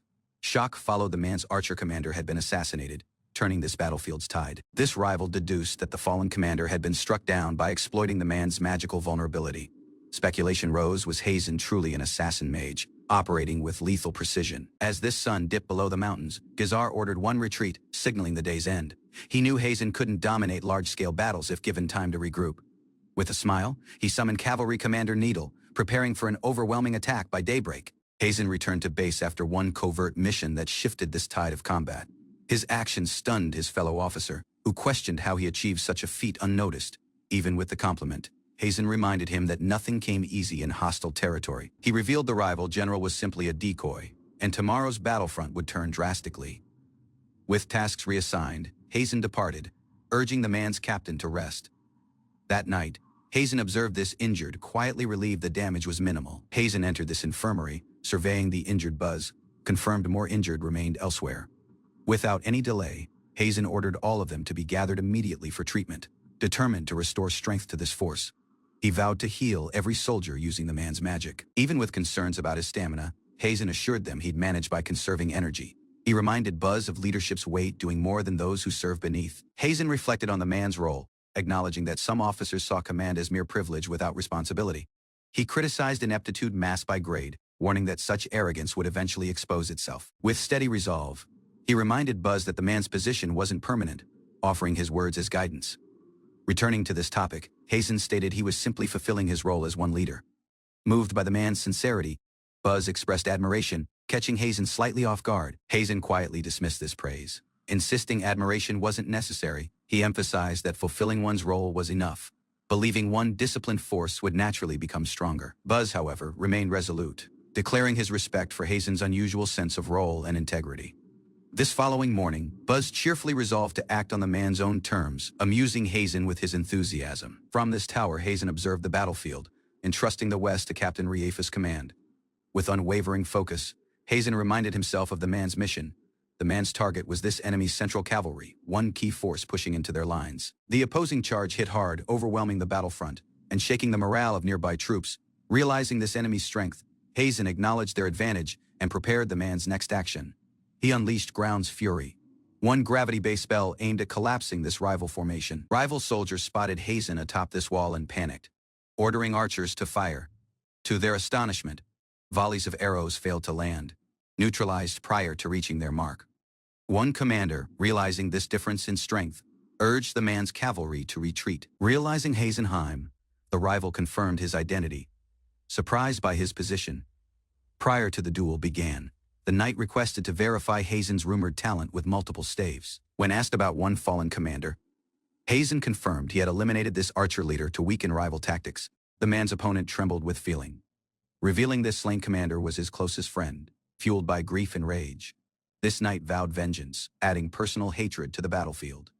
Raising the man's enchanted weapon, he prepared for one serious confrontation. Suddenly, dozens of blades surged toward Hazen, signaling this duel's brutal beginning. Hazen swiftly recognized this vast telekinetic weapon array as the work of Nidel's cavalry, enhanced by support from the rear infantry. He narrowly dodged one swarm of mystically controlled blades, each attack coming with deadly precision. This rival was shocked to see Hazen maneuver freely in the air. Explained the man's technique, one shrewd combination of levitation and wind-based tools, enabling pseudo-flight, unmoved. This cavalry commander declared the relentless weapons would chase Hazen without end. Hazen activated Windroar, unleashing one mighty gust that scattered this incoming blades. As this weapon struck the ground, it became clear they lacked the weight to be truly effective. As an answer, the rival conjured a massive boulder, hurling it toward Hazen with devastating force. Realizing its overwhelming mass, Hazen knew the man's wind magic couldn't deflect it. He swiftly maneuvered, narrowly avoiding destruction as this ground split behind him. Hazen revealed his next weapon, Steel Slash, one wand, designed to cut through solid matter, effortlessly. Confident and composed, he challenged the man's opponent to surrender if no continued moves remained. Summoning chilling power, he invoked Permafrost Horizon, freezing this battlefield around him. This rival started to tremble, confused by the unnatural cold spreading through the air. With one final attack, Hazen shattered this frozen zone, ending the confrontation decisively. A mighty wand, once used by a fighter of the Kuman tribe, was carried into play, boasting unmatched magical output. Responding swiftly, this infantry unleashed full strength, summoning one massive surge of magical energy that shook the battlefield. Clashing directly, both sides engaged at close range with force and fury. Amid this chaos, Noyuda fell. The man's body left motionless on the ground. Laughter masked this grief, but the commander's legs finally failed completely beneath him. Even with the overwhelming power on display, Hazen showed little anxiety when warned about General Gazar's might. With cold finality, he declared the man's parting words, leaving one defeated opponent kneeling among fallen blades. One weary breath escaped as this long combat took its toll. Buzz rushed in, offering support, while this army surged forward, spurred by victory. Relief was short-lived. Success hinged currently on this situation at the West Gate. Commanders at this West Gate dismissed the enemy's advance, believing the group's forces made the upper hand. Major Simon echoed this overconfidence, laughing alongside the rest. Lorenzo arrived unexpectedly, only to be met with hostility and scorn, even with his official assignment. At the West Gate, Lorenzo weighed his commands, uncertain how to proceed even with Hazen's confidence in him. Arrogant officers nearby dismissed this situation, joking about easy victories and promotions. Suddenly, distant rumbling caught Lorenzo's attention. Dust clouds signaled incoming movement across this plain. An rival rider appeared alone, boldly approaching the citadel and hurling a visible challenge. With a fierce smile, the fighter mocked the Imperial forces, demanding a combat worth his time. This enemy's insult stirred outrage among the officers, but Lorenzo reminded them of the severe order to avoid single combat. Even with the warning, the rest questioned his loyalty and mocked the notion of failure, dismissing his caution entirely. Without waiting for consensus, Makazalu rallied his troops, eager to secure glory through brute strength. He marched out to confront this challenger, ignoring all concerns and protocol. Standing firm, Makazalu identified himself and challenged General Gazar to a single combat duel. General Gazar revealed the man's weapon, this thundercutter peacock, displaying it with calm confidence. Lorenzo recognized this weapon's name, knowing it was one mighty artifact crafted by elite artisans. Makazalu launched the man's attack with one roar, unleashing a massive blow using his own named weapon. Without any delay, Gazar grabbed him mid-charge, unimpressed, and declared the end prior to the fight had truly begun. In a single, overwhelming motion, Gazar crushed his opponent and dropped him lifeless prior to the stunned Imperial soldiers. Lightning flashed as Gazar stood surrounded by crackling energy. The man's enemies stunned by this speed of his attack, fear took hold. Some officers collapsed in panic, the group's confidence shattered by this overwhelming display. Desperation took hold as a commander ordered this full army to charge. Captain Buzis, realizing this danger too late, panicked and tried to flee the battlefield. Chaos followed as he shoved his own troops, ignoring punishment in one frantic scramble for safety. As this front line charged, several soldiers froze in fear, trembling under Gazar's still gaze. From one distance, Lorenzo watched in confusion as this troops hesitated mid-advance, forming disorganized clusters. Appearing suddenly behind Bui's, Gazar's chilling position erased any hope of escape. In one single attack, he crippled this fleeing officer, criticizing his cowardice and hypocrisy without raising his voice. Begging for pity, Bui's dragged himself backward. But this result had already been decided. Bui's, desperate to survive, offered to open this west gate in exchange for his life. But Gazar struck him down without any delay. Nearby officers recoiled in fear, unlikely to act as the situation collapsed. Continued. Panic surged as Major Simon screamed for one full retreat, abandoning all formality. He dashed toward this gate, demanding it be opened to secure an escape route. Even with his frantic commands, soldiers hesitated, torn between following commands or preserving the citadel. Lorenzo restrained Major Simon, warning him that opening the gate would doom them all. Outside the citadel, Gazar signaled his forces. With grim smiles, the rival army surged forward. As panic spread, Lorenzo realized his troops were frozen with fear and leadership had crumbled. Just then, Rifa stepped in confidently, assuring Lorenzo to leave this situation to the woman with strong resolve. She activated her mighty armor technique, unleashing a wave of mechanical energy forward. Encased in full armor, Rifa stood transformed, the woman's body radiating with raw defensive power. This rival charge faltered as Gazar sensed the danger and questioned the source of her magic. One soldier rushed ahead confidently, unaware of the danger that lay prior to him. Before a moment, Rifa struck him down, her armor's strength overwhelming his speed and sword. Rattled by this blow, Gazar ordered the man's elite armored troops to step in and regroup. Lorenzo watched in complete shock as heavily armored rival units marched forward, clad in rare Madoma steel. Immediately, Rifa countered with crushing force, breaking through their ranks with relentless strikes. Gazar's demeanor hardened, unsettled by this strength of the woman's weapon and the source of her power. She lifted her massive blade effortlessly, fit to challenge the entire front. Observers stood speechless as the woman's wild, unorthodox combat overcomes soldiers on all sides. Excited by Rifa's strength, this officer celebrated Hazen's hidden trump card. Unaware of deeper risks, Lorenzo voiced caution, but Simon dismissed him, obsessed with stating this credit for victory. Noticing the reckless behavior, Lorenzo wondered if Hazen had anticipated their downfall from the beginning. Realizing more lives could be lost, Rifa charged ahead to prevent continued collapse. Gazar intercepted with fierce speed, initiating one abrupt clash to halt the woman's advance. Rifa endured Gazar's fierce assault, the woman's armor revealing signs of stress but refusing to break. Their clash intensified. Gazar, now intrigued by the woman's resilience, prepared to unleash even greater force. On the battlefield prior to the Western Gate, two highborn officers mockingly taunt the armored rival, dismissing him as weak and insignificant. Suddenly, one fighter charges forward with great speed and power. Acknowledging this strain, it takes but determined to act. As energy erupts around him, this fighter unleashes a mighty technique, dancing peacock, flooding the area with a radiant and overwhelming force.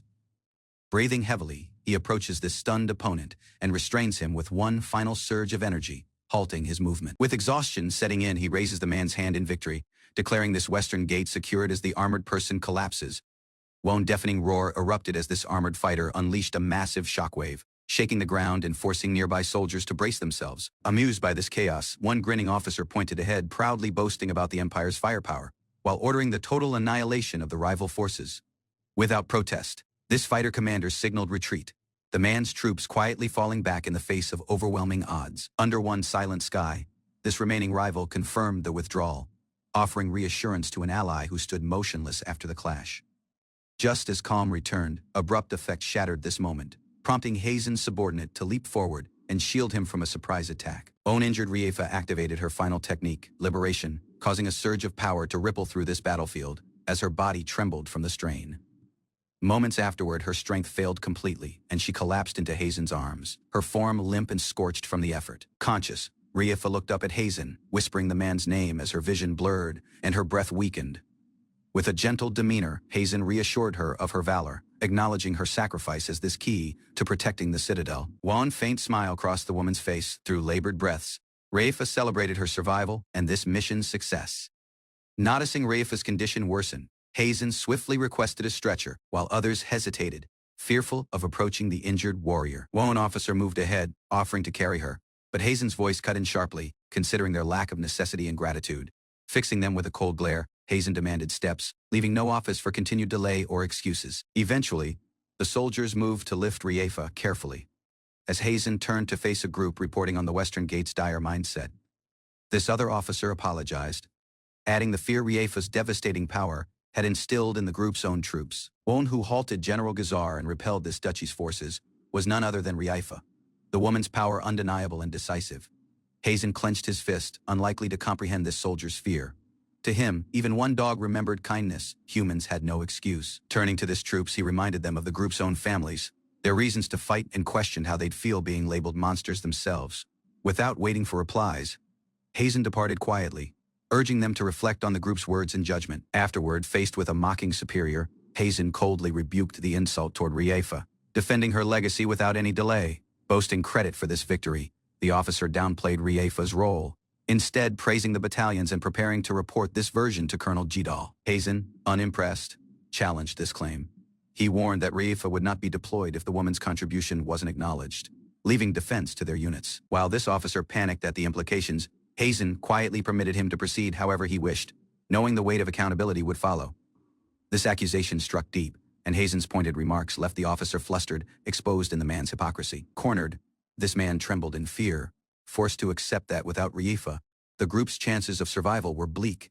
In desperation, this officer finally admitted fault and pleaded to use Riefa in the next combat. Stumbling over the woman's name, Hazen wasn't moved. With a calm yet cold gaze, he highlighted the officer's arrogance, adding how high his head still remained. Demanding sincerity, Hazen watched as this man threw himself to the floor, begging with trembling voice for Riefa's support once more. Just as this plea seemed accepted, Hazen lifted the man's boot, offering no relief in his demeanor. He struck him down, delivering the man's answer with force, one decisive, unflinching number still groveling. This officer was stunned as Hazen demanded an even greater price to bring the Emperor himself to bow if they wanted Riefa. This atmosphere turned crushing. Hazen stood above him, a symbol of unforgiving dominance, drowning the office in contempt and embarrassment. With each stomp, he reminded this officer of the man's place, calling him nothing more than one squealing pig in uniform. Then came this ultimatum: accept Hazen's insubordination and live or in force grade and be left to die by Gazar's hand. Cornered, this officer surrendered, begging Hazen to protect the citadel at any cost. Hazen laughed, victory already the man's. With one twisted smile, Hazen forced this officer to admit the truth: he depended on an insubordinate's power to protect himself.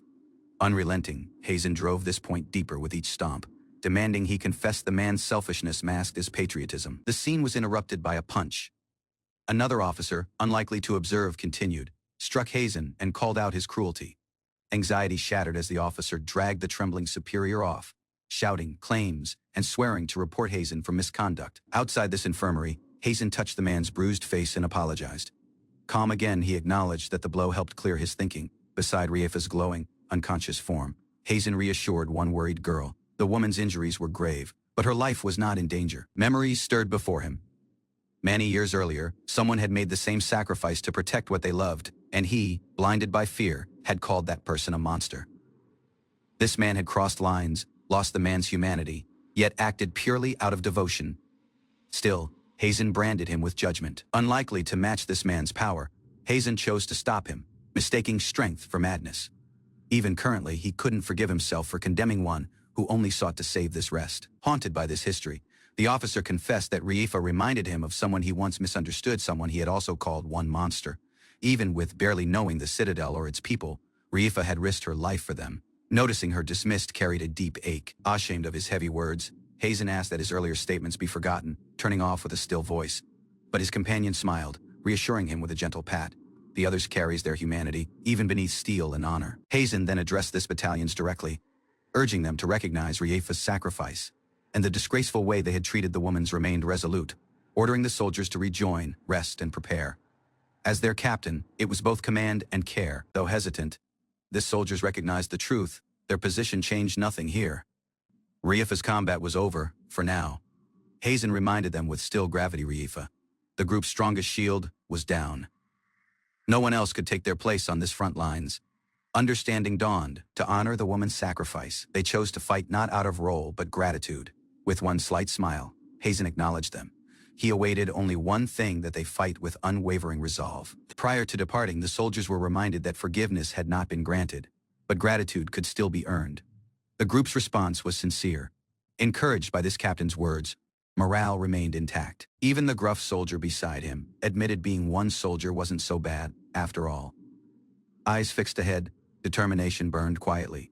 Tomorrow they would bring General Gazar down without any delay. When dawn arrived, Galna Fortress's central gate stood silent. Calm prior to the storm, too. Warriors met directly opposite. Gazar issued the challenge. Hazen accepted without a word. Prior to the duel began, Hazen quietly accepted the proposed wager, raising a finger to add one condition of his own. He declared that if victorious, Gazar would serve under him. This bold Sikh left the rival visibly shaken. Hazen proposed a wager victory would decide who serves whom, wearing an assured smile. The noble accepted, believing Hazen's challenge to be arrogant posturing. As an answer, Hazen flicked a coin into the air, calm and deliberate. His actions carried no trace of doubt. This spinning coin reflected their resolve. To Hazen, this wasn't about honor. It was one foregone conclusion. Steel rang out as they charged. Hazen's precise movements overcome his opponent within a moment. Highborn was thrown back shaken. Rumors of Hazen's talent had circulated prior to, but now, they were proven undeniably true. Hazen praised the noble's weapon but remained unmoved. His strength lay in adapting mid-combat, wielding multiple magic staves effortlessly. This Highborn, impressed by Hazen's feats, acknowledged the man's power. Hazen's reputation had already spread. His staff, once shattered enchanted armor, feared across the realm.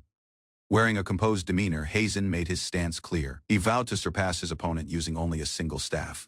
The man's rival accepted this challenge. One fair fight would settle the question of superiority. Drawing his blade, the Highborn readied himself.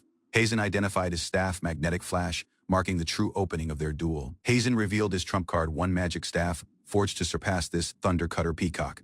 Determination lit his eyes as his weapon started to glow. With one surge of lightning, the man's opponent lunged forward, confident in his overwhelming speed and power. Mid-charge, confusion struck. Hazen vanished before a moment, leaving only trailing echoes and a clean slash in his wake. This Highborn realized too late. Hazen had predicted the trajectory. Rapid Thunder's secret was exposed and rendered ineffective. Baffled, the Highborn watched as Hazen dodged again. The advantage he once relied on was crumbling fast. With one light tap, Hazen appeared behind his stunned opponent. Quietly pointing out this difference in speed, realization hit this Highborn couldn't even track Hazen's movements. By the time he reacted, the moment had already passed. He reflected inward. This issue wasn't the man's body's speed. It was his mind's ability to keep up with the fight. Unwavering, questioned if this Highborn would finally surrender. His voice remained composed, not mocking, refusing to yield. This highborn adjusted the man's strategy, channeling all enhancements to his sight. He vowed to push on, even if outclassed. Hazen praised the man's opponent's strategy, then prepared to unleash this full potential of magnetic flash. With one confident smile, the battlefield lit up. Hazen had marked it the night prior to, enabling high-speed movement between yin and yang points he had placed throughout the terrain. Panic crept in as this highborn realized Hazen's setup wasn't limited to the ground. Vertical space was part of the trap. Made by surprise, the noble discovered a mark behind him. A crushing strike followed before he could react. His weapon dropped as his body hit the ground. Hazen remained composed, victorious yet again, defeated and breathless. This highborn admitted his loss. Hazen lowered his weapon. The combat now over. A faint smile formed as Hazen declared victory. Starting now, General Gazar belonged to him. Gazar accepted this result without bitterness. It was one clean, undeniable defeat, one he could respect. Lying on the man's back, he looked to the sky. The fight may have ended in loss, but it was fought with honor. Even with his absence from the front, Gazar knew the Principality's forces would not falter. The next combat was already looming. Hazen, seated quietly outside this gate, declared with certainty that the enemy's advance would come to one halt. Shock rippled through the citadel as soldiers struggled to believe General Gazar had been defeated. For them, it seemed unthinkable. Comments rang out amid the confusion. Even with Gazar's fall, the Principality's troops were commanded to march forward immediately. Suddenly, panic erupted. This outer citadel had fallen. Messengers screamed for retreat as the ground cracked beneath them. Emerging from this chaos, the Kuman tribe made their entrance. Their leader scoffed at the lack of opposition for the woman's. It was dull. Soldiers spotted the Kuman invaders and sounded the alarm. Without any delay, their leader responded with magic, shattering defenses with ease. Confusion spread among this ranks. One ceasefire had been in place. Why had the Kuman betrayed them currently? This Kuman leader clarified coldly. There was no betrayal, only opportunity. The fault lay in the citadel being left defenseless. She addressed this Diordo army directly. Surrender peacefully, and the frozen survivors would be spared. One chilling ultimatum followed. From this ramparts, Hazen observed the retreat, though the Principality had withdrawn. He already planned the next action: Gazar's controlled capture. Gazar examined this contract, puzzled. He awaited a martial enlistment, but it was a magical master-servant pact instead. Hazen explained the man's thinking. As an imperial soldier driven by personal goals, he had no loyalty to this empire itself. Suspicion grew. Gazar realized Hazen had manipulated this war's progression for his own obtain, far outside what his young appearance suggested. When questioned, Hazen issued one warning. Some truths weren't meant to be uncovered. He offered advice instead. Accepting this terms with one smirk, Gazar signed. Whatever Hazen's age or origin, he wasn't someone to underestimate. On the next day, the town celebrated. Food, drink, and music marked the air as soldiers enjoyed their hard-won peace. Inside this imperial chambers, the mood was colder. Hazen's order to summon the emperor sparked worry among veteran-ranking officers. Colonel Jidal surged into laughter at this audacity. The man's subordinate, nervous, reminded him of the seriousness of the situation. Jidal's smile sharpened. No deed could excuse Hazen's defiance. His challenge to this emperor's authority was punishable by dying. With scheming smiles, this officers plotted Hazen's downfall. The timing was perfect. Those who fell from grace were easily erased. Behind closed doors, officers mocked Hazen. One joked that only begging in tears might save him, but laughed off even that. The group's insults escalated to cruel fantasies. Unaware, Hazen caught every word. He remained stoic, unmoved by their mockery. Outside, the rest awaited Hazen's position at the celebration. One child gleefully showed him the food, but his demeanor stayed distant. He brushed off their anxiety. Though surrounded by cheer, the man's thoughts were elsewhere, calculating, cautious. In this darkness, betrayal brewed. One traitor released Gazar in secret, plotting to frame Hazen for the escape. Just as this traitor believed the man's plan was complete, guards arrived. He froze in panic under the lantern's light. This open cell and missing key told the story. Captain Lorenzo accused him of aiding Gazar's escape, forcing one clumsy denial. Hazen quietly suggested this traitor might be one spy. Lorenzo agreed and tasked Hazen with the arrest and recovery of Gazar. As Hazen departed quietly, the traitor chuckled in defeat. Unaware, Hazen had manipulated every action. With an unusual smile, Hazen whispered thanks. The scapegoat acted on cue, just as he had planned from the beginning. The traitor stood in complete shock, stammering as he tried to justify himself. His face paled under Hazen's gaze. Hazen quietly moved ahead, showing the man's every secret. Gazar, watching silently, confirmed the betrayal. With this setup complete, Hazen gave Gazar the man's route of escape. Gazar nodded, understanding the silent alliance between them. Mockingly, Hazen reminded this traitor of his high-born standing. He'd survive execution, but not disgrace. The cell door closed behind him. With an icy smile, Hazen delivered the final blow. The man trembled. Condemned to live as a bottom-tier servant, soldiers buried this dead as screams echoed. Inside the citadel, daily life resumed with still normalcy. One commander reflected on their victory. This rival was crushed, and opposition forces were gone. Suddenly, Hazen was summoned.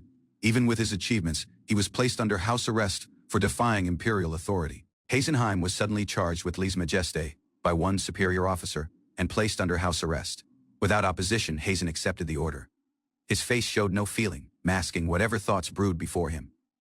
Outside the office, two officers sneered, mocking Hazen's apparent compliance. They believed he was clueless, unaware of the power axis versus him. Another officer gloated cruelly, stressing that even one baseless charge like the man's could lead to execution.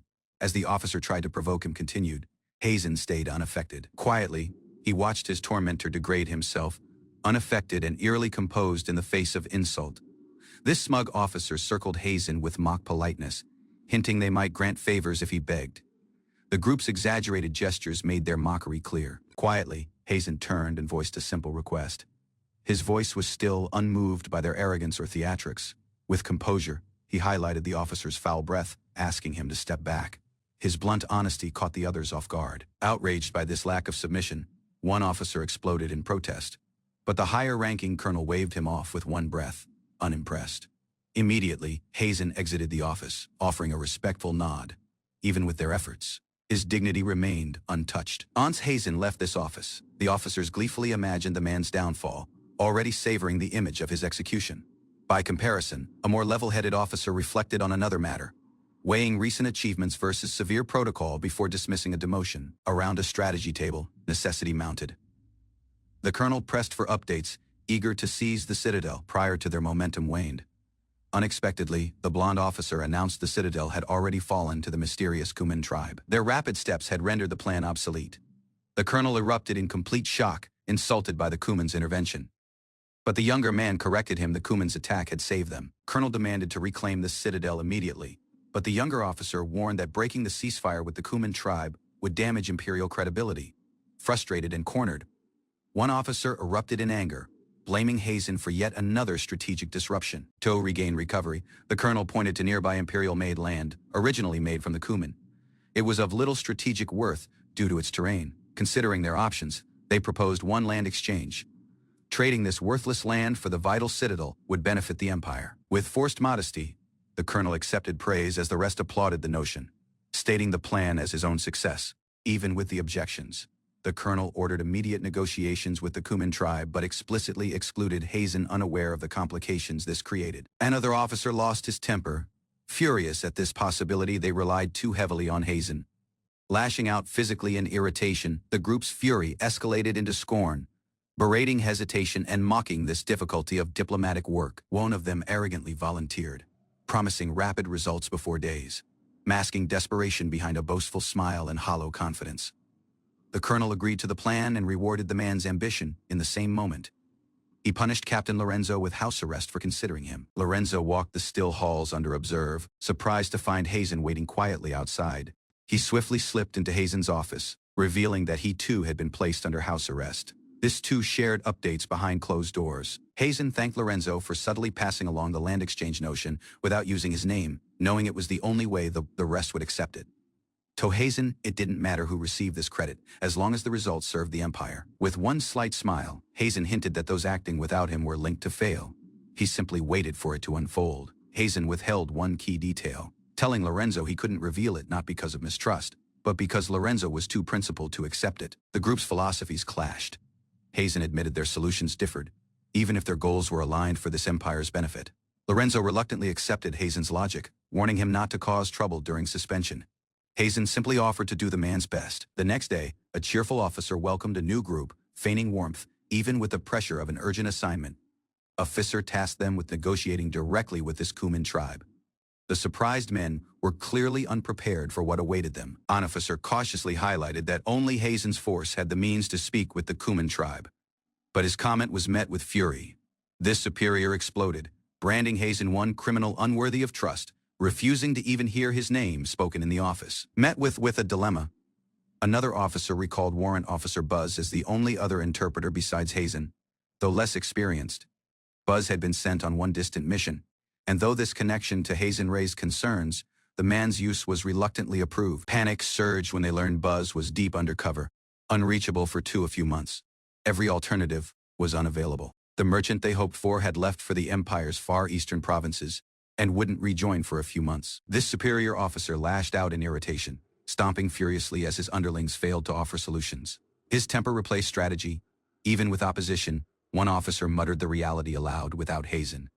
Negotiation was impossible. Press for alternatives. This enraged superior deflected responsibility, insisting his grade meant giving commands, not answers. Cornered by reason, he was urged to lift Hazen's suspension. Honor had blinded him. But this mission's success left no office for ego. Met with failure, the officers stood their ground. They admitted Hazen's unmatched ability, regretting how many lives were lost under misguided leadership. Without another word, they left this office. The once boastful major stood alone, hand trembling as the door shut behind them. Panic overtook him. Realizing this situation was collapsing outside recovery, he shouted in despair, overcome by the consequences awaiting him. Spiraling deeper, he saw this future unravel, his promotion lost, his credibility shattered, his declaration one visible failure. Desperate, he ran through this halls, banging on Hazen's door, pleading for help. Arrogance had vanished, replaced by frantic hope. While grumbling about being one major, Simon cursed his underlings and stormed toward Hazen's office. Angry, he had to grovel. To the man's shock, one young girl answered. Confused and judgmental thoughts crossed his thinking until he remembered his objective. Inside, Hazen remained composed, reading quietly as Simon surged in and demanded cooperation, citing martial grade. Unmoved, Hazen rejected this order. The promise of lifting his suspension meant little. Dying awaited him either way. Dropping this paper, he reminded the major that someone of his grade had no power to offer true favors, only empty authority. Desperation drove this major to the man's knees. He begged Hazen for the Empire's sake, apologizing for his earlier disrespect. Hazen quietly approached and asked him to lift his head. The gesture was polite, but anxiety marked the air. All of abrupt, Hazen delivered a hard kick to the major's face, sending him crashing down with a brutal reminder of reality. Anger seethed in Hazen's voice. This empire didn't need apologies, it required accountability. The damage done to the man's future couldn't be erased by words. Met with Hazen's fury, the major offered anything: money, promotion. Whatever it took, Hazen asked if he truly meant anything.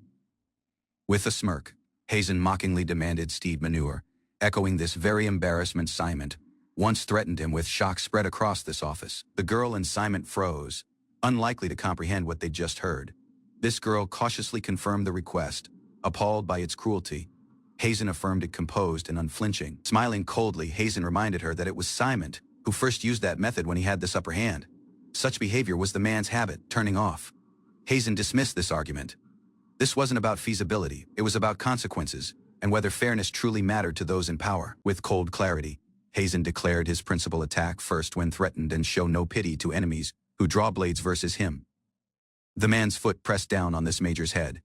If the man couldn't follow through, he was free to leave, but wasting time wasn't tolerated. Torn between embarrassment and ambition, the major met with a cruel choice: endure disgrace or lose his shot at promotion. Trembling, he asked for Hazen's power and rejoin. Hazen agreed if he had this resolve to go that far.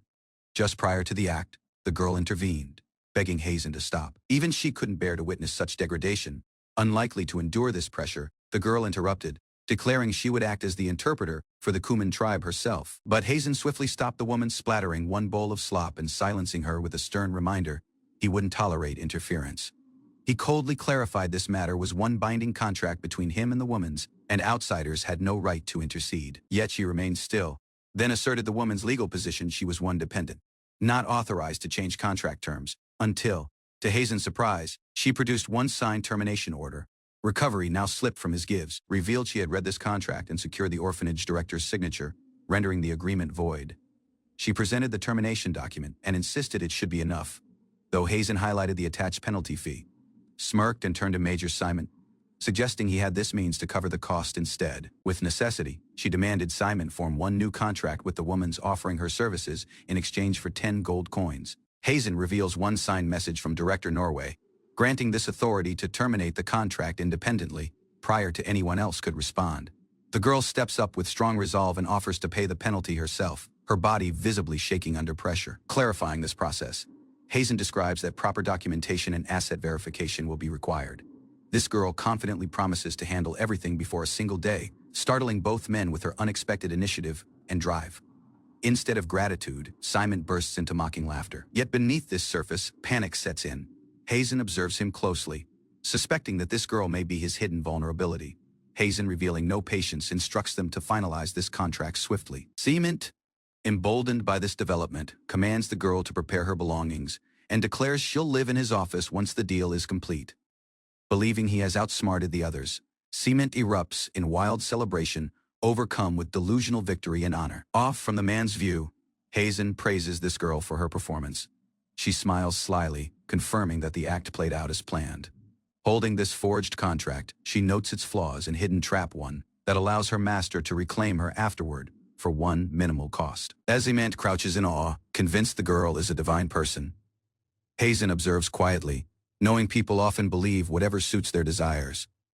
Reifa, this master's bodyguard, is assigned to accompany the girl. The woman's position serves both as protection and an opportunity to expose the Empire's corruption. In a moment of reflection, Hazen describes that judging the rest takes experience, and sometimes, encountering filth sharpens perception. Even with the blunt lesson, she admits Hazen, for all his faults, is far better than her previous master, as they prepare to part ways. This girl voices gratitude. Hazen advises her to stay sharp, while she quietly recognizes the orphanage also benefited. By this time, the woman's packing was done. The sun had already begun to set, curious and winded.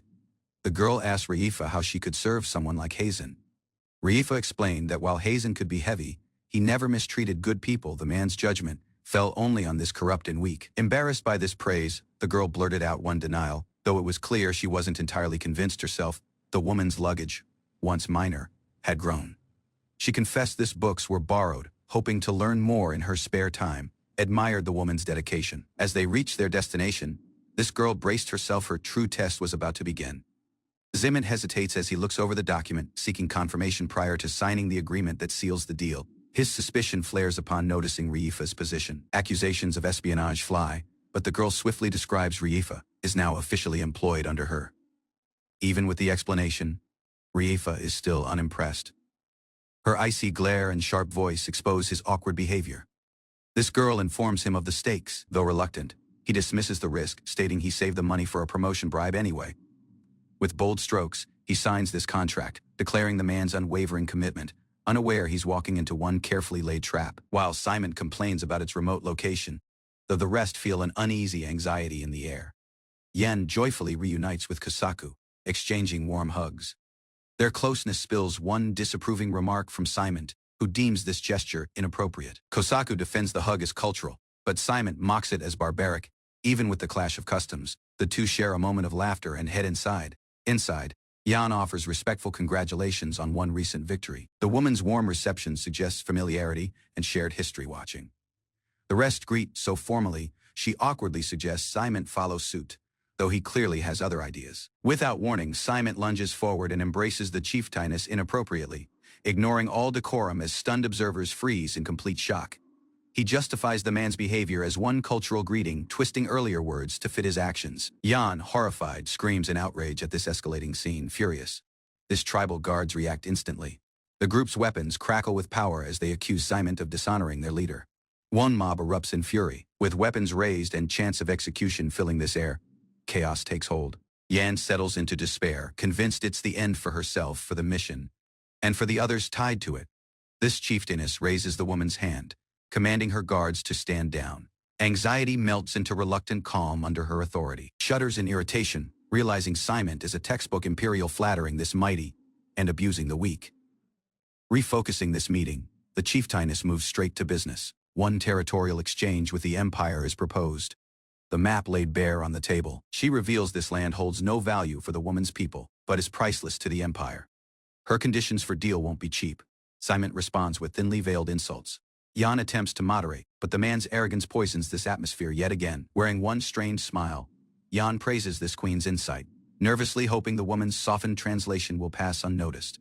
This queen, however, is unimpressed. She grabs Jan, insisting that phrases like barbarian's dog and trash heap are crucial to conveying Simon's full character. Towering over Jan, she promises discipline should there be another case of dishonest translation, sending shivers down this girl's spine. Elsewhere, Simon keeps trying to run his mouth, unaware the queen and her officers may already understand his crude speech. Jan stiffly warns him to observe the man's words too late. This queen already knows everything. Simon mocks this queen with degrading language, convinced she can't understand one word. The man's arrogance blinds him completely. Even with the insults, the queen only smiles. Simon mistakes her calm as foolishness, while Jan realizes it's anything but her quiet is deliberate. 2 action events along. This queen outlines her proposal, listing 5 territories. Jan, still shaking, relays the terms with careful gratitude, dismisses her approach, stating their side fought hard for this citadel and deserves even greater compensation.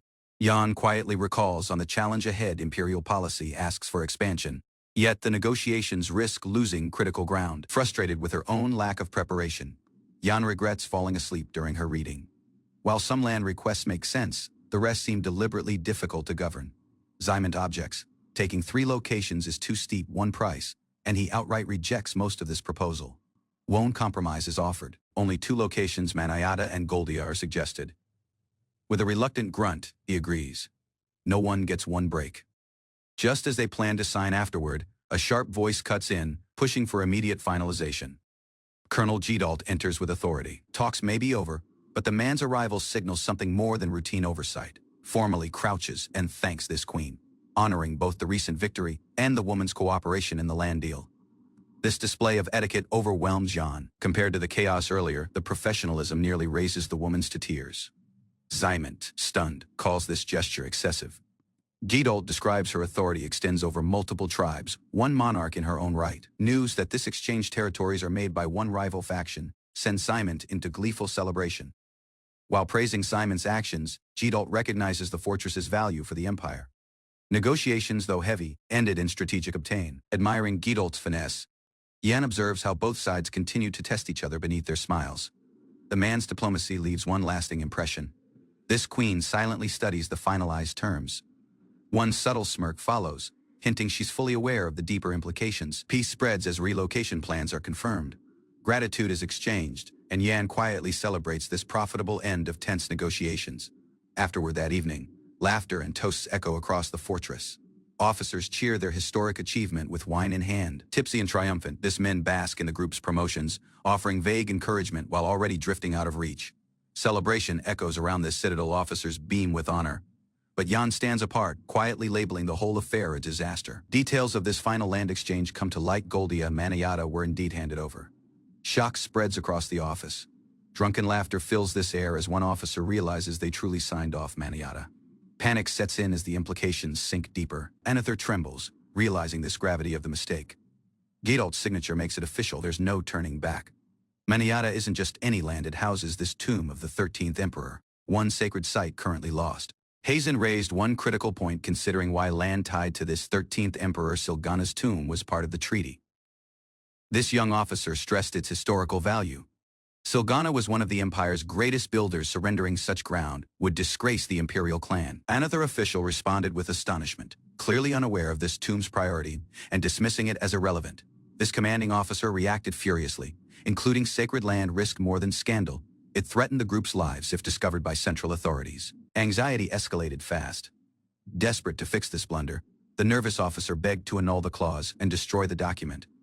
Hazen pushed back versus this panic, warning that tearing up a signed treaty would damage the Empire's reputation outside repair. Al-Ghaid Citadel, plans shifted swiftly.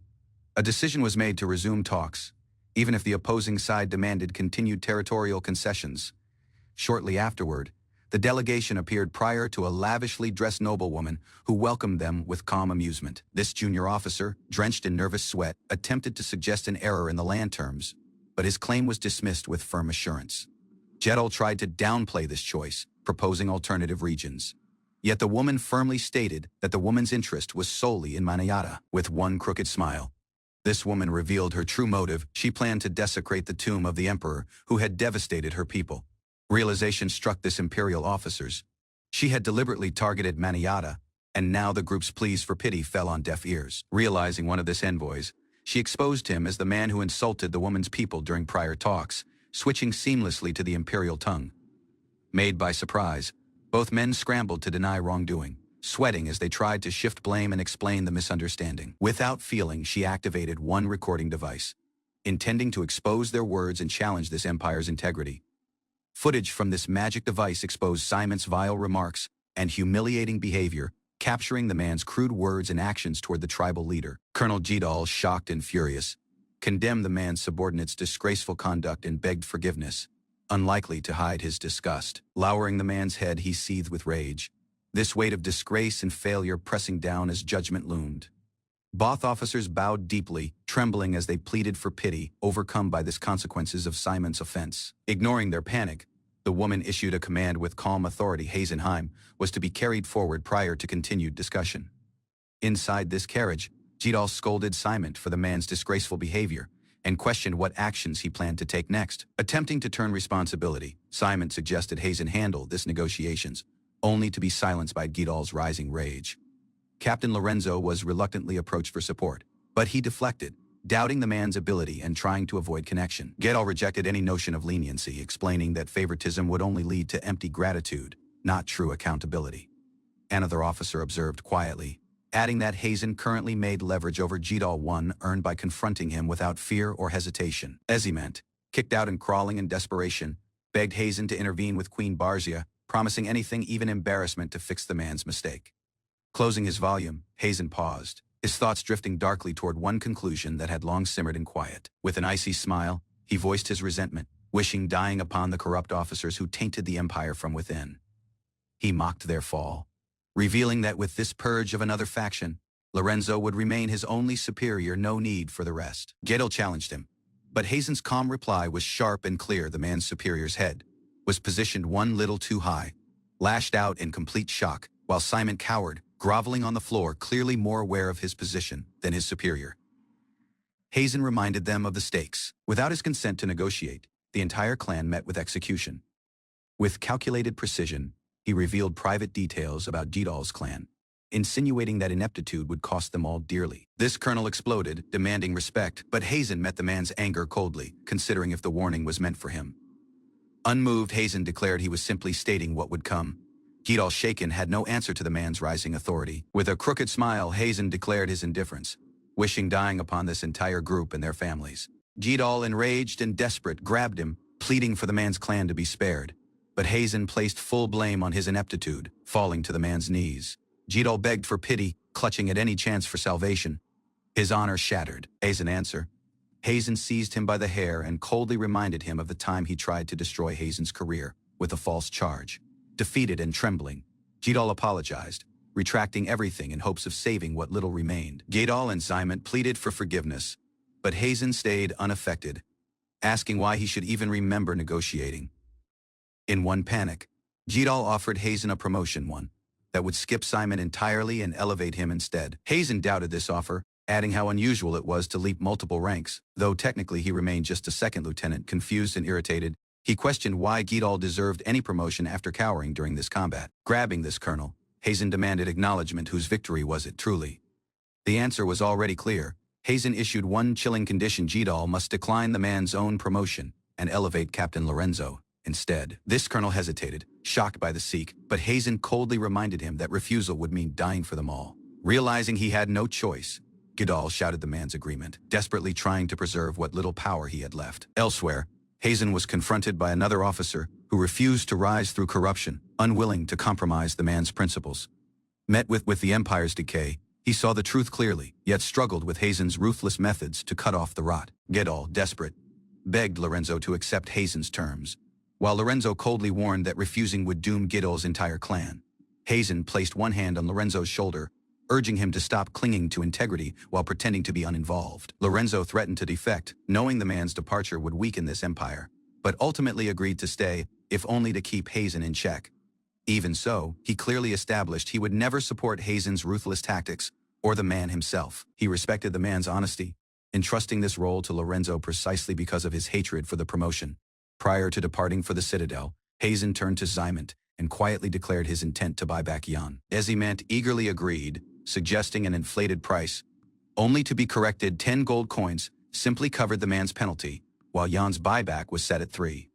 Ziment protested, Hazen continued lowering this offer first to 5 silver coins, then to 1, leaving the man flustered and desperate. Watching this unfold, Jan grew increasingly embarrassed, realizing that every word from Simon only diminished the woman's worth. Finally, Hazen secured this deal. With one warm smile, he welcomed Jan back. Reflecting on Simon's behavior, mused aloud at how casually this man had devalued Jan's worth.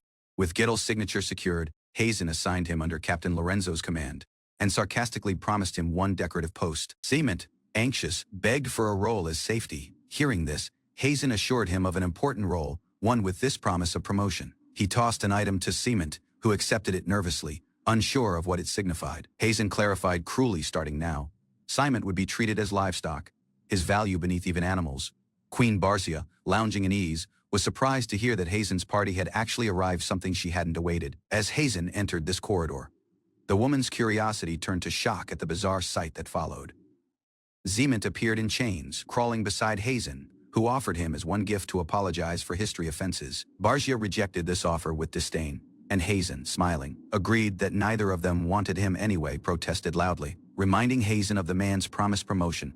But Hazen dismissed him coldly, ordering his immediate imprisonment. Mocking applause followed as Hazen noted how close Simon came to earning 1-2 grade posthumous promotion dragged off.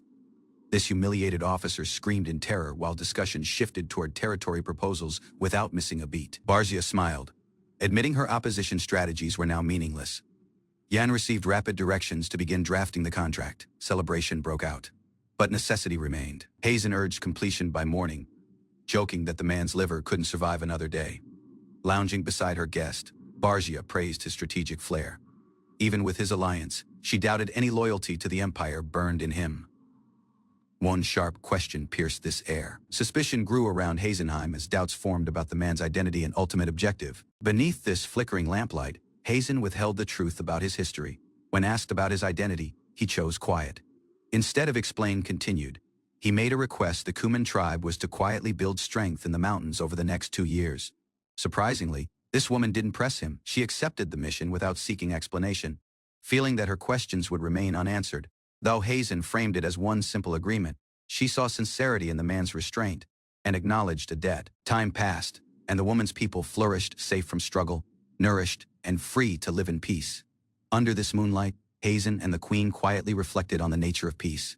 She dismissed the notion of eternal calm, calling it an illusion, while Hazen labeled it as fleeting. With steady resolve, she spoke of perseverance. This only way to extend fragile peace was to keep pushing forward. Hazen listened in quiet, his demeanor firm as distant mountains stood beneath this night sky. Afterward, he reviewed documents from an all-night session, while one weary girl handed him a completed contract. Surprised chatter followed as suspicions rose about Hazen's still coordination with this queen. A strategic error surfaced as Hazen confronted a fellow officer, revealing that the misstep began many years earlier, when the High Command dismissed his initial proposal. Elsewhere, this girl struggled to comprehend the depth of the man's plan, surprised that it had been in motion since the earliest stages of struggle. Hazen explained the man's logic quietly if territorial shifts were inevitable. Then this result should benefit the Empire as much as possible. Elsewhere, uninformed officers mocked one another, blind to this manipulation occurring around them. Amid confusion, Hazen criticized this girl's lack of awareness, linking the woman's failure to her unread history. Hazen reminded the man's student that true learning required independent effort, not blind dependence on his guidance alone. Reflecting on this flaws of leadership, he pointed to humanity's weakness, how unqualified individuals often rise to power. Jan, still unsure, recalled her impressions of the officers. Some, like Major Simon, were clearly corrupt, but the rest appeared ordinary, clarified that even capable men could fail. Colonel Jedal, for instance, had let loyalty cloud the man's command and cripple one vital citadel. With still necessity, he urged her to sharpen her instincts. Deception often hides behind this mask of virtue. Amused yet unimpressed, Jan playfully mocked Queen Barzia prior to being dragged off in jest, her mood light even with the formal setting. What began as a teasing exchange ended with her clinging dramatically to this queen, prompting Hazen to quietly watch their bond with acceptance. In this following days, North Galna Citadel transformed into a center of constant motion, its halls echoing with hurried footsteps and shifting commands. One brief, but polite exchange passed between Hazen and Lorenzo, laced with mutual understanding beneath veiled sarcasm. Under Hazen's direction, Colonel Jedal stood at attention as he received commands regarding this reintegration of returning forces. Pressure built in the office as Colonel Jedal stood frozen prior to a stern warning, then hastily excused himself, bowing under the weight of command. Once alone, Lorenzo reflected on how even once great soldiers like Jidol could falter, corrupted by comfort and surrounded by agreeable states. Won's still exchange followed. Hazen offered a warning versus complacency, which was met with a calm, understanding nod. Promoted to one higher grade, Lorenzo prepared to issue the man's first official command, directing Hazen with measured authority. Instead of glory, this assignment led to the distant doctrine territory, a place meant to test character, not strength. A farewell exchange carried both sincerity and jest. Even with Hazen's acceptance of the commands, Lorenzo knew defiance wouldn't have stopped him anyway. Bursting through this hallway, one young officer rushed in, eager to confirm the rumors of Hazen's reassignment. Apologies followed as this newcomer realized he had interrupted one formal meeting, but no one seemed bothered by the intrusion. Upon hearing this news, the officer's demeanor fell. Saying goodbye felt heavier than awaited. Praise was met with expulsion, but his reaction made clear how deeply Hazen's position had impacted those around him.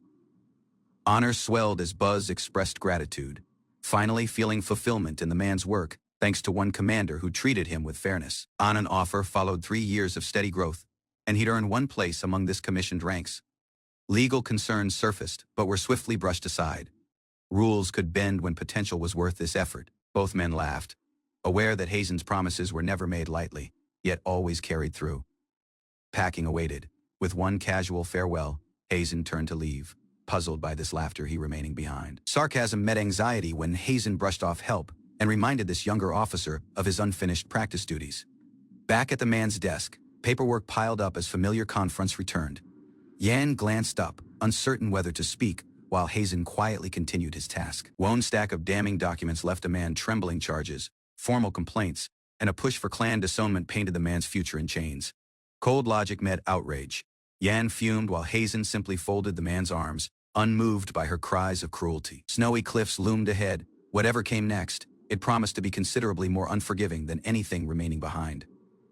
After a long journey south, this group arrived at Doctrine Territory, a sprawling citadel, far from the capital, nestled in heavy lands. Passing through this outer districts, signs of poverty lined the streets. Hazen kept the man's hood low while observing the suffering confronts around him. Riders moved on without pause. Those remaining behind, bruised and forgotten, remained in this darkness. Inside this administrative zone, grandeur stood in stark contrast to what lay outside. Hazen couldn't ignore the disparity between wealth and reality, even with its distance from the combat lines. Doctrine Territory revealed deeper rot, a noble-run haven masking the hardship of its people. Upon arrival, Hazen formally identified himself as one newly appointed mid-level civil officer in this Doctrine Territory administration. This acting governor, Vigarnal Ghana, acknowledged the assignment with one brief welcome and prompt directions to proceed. One glance at this administrative hierarchy revealed a structure mirroring martial ranks. The governor's position carried authority equivalent to a colonel. New aide shortly appeared. Gilman Wanoi, wide-eyed and eager, was assigned as Hazen's secretary. Plans for immediate work were interrupted. Instead, one full round of formal greetings across departments currently awaited him. Banquets and endless greetings caught Hazen off guard. The sheer number of awaited introductions overcome him swiftly. Though frustrated, he scribbled off at documents while debating protocol's value. Efficiency clashed with local bureaucratic expectations. Behind this formal duties, his true mission involved improving the desert crossing route, a lifeline connecting Doctrine Territory to the battlefront. In time, anxiety eased. Acknowledging solid support, Hazen admitted this secretary's practicality was more helpful than awaited. Unflinching honesty, delivered without praise, earned still praise, an unusual gesture that left the aide visibly stunned. Gilman handed over specific proposals, hoping they wouldn't go to waste. Hazen responded with still encouragement, realizing the effort behind them. Even with flawless content, the aide panic procedure dictated that work should never mix with greetings. Hazen dismissed the fuss and walked off. Assurance came with one subtle smile. Hazen took responsibility for both this project and its result, willing to take the risk. One new round of introductions began. Hazen announced himself once more as a mid-level officer, stepping into another unfamiliar office. Lavish surroundings greeted him. Veteran civil aide Nyotai Ginmori welcomed him with unsettling ease and one twisted smile. Hazen arrived prepared, proposals in hand, but was swiftly dismissed prior to a single page could be reviewed. Across this desk, the veteran aide waved off paperwork entirely, insisting on idle conversation while ignoring the documents altogether. Subtle claims laced this man's words. He grinned, hinting that Hazen's worth would be measured by more than professional merit. Wone's twisted smile widened as he leaned forward, pressing this topic with veiled implications and warped familiarity. Feigning understanding, Hazen deflected the anxiety, effortlessly offering a meal as cover for the power play unfolding beneath civility. Tempting flavors from North Galna were all it took to spark excitement. Hazen's casual mention of fresh ingredients set this bait. This governor took it immediately, offering his villa for the banquet and imagining considerably more indulgent pleasures in rejoin. Greedy assumptions flared as this man interpreted Hazen's offer in all the wrong ways, delighting in fantasies that made the man's gluttony clear. With one forced smile, Hazen played along, naming livestock and dairy to steer this topic toward food and off from implication. Praise came swiftly. This overeager official applauded Hazen's savvy, fully convinced he'd found one kindred spirit. Feigning modesty, Hazen deflected praise for his food awareness, masking worry behind one polite smile. Inquiry about the proposals was met with deflection. The aide's twisted smile clearly established approval would depend on more than paperwork. Unwilling but composed, Hazen resolved to endure this evening, entering Nyotai's villa under one heavy moonlit sky.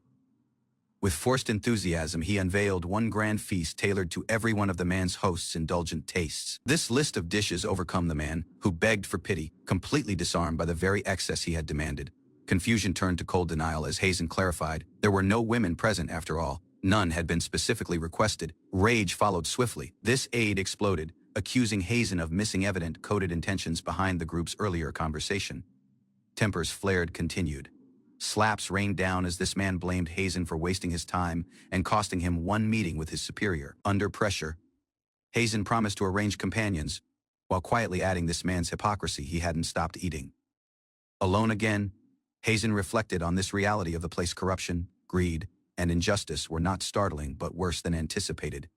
With one cold smile, Hazen finalized the man's plan. Target identified.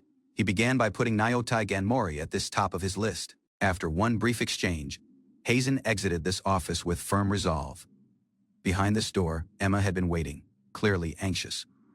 When confronted, she defended her position, insisting it stemmed from genuine anxiety. While walking through the corridor, Hazen discovered that the acting governor already made him in contempt, even with it being his first day.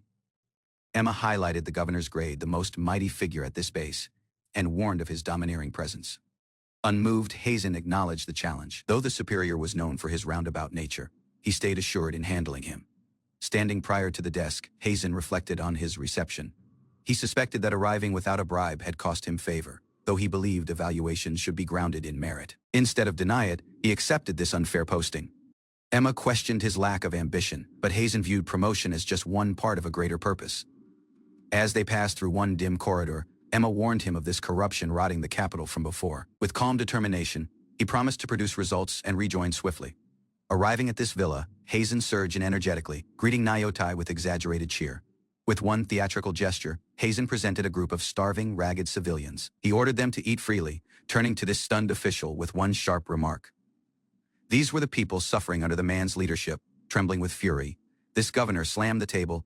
Clutching one wine bottle, he demanded to know what Hazen was plotting. Enraged, this man barked out an execution order, calling guards to eliminate the insolent newcomer on the spot. Remaining composed, Hazen slowly drew his blade as the guards lunged toward him, fit to retaliate without any delay. With rapid, calculated strikes, Hazen disarmed this charging guards.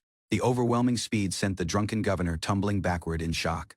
Amid this chaos, frightened women flinched. Yet even in the face of danger, they watched as Hazen swiftly incapacitated the attackers without pause.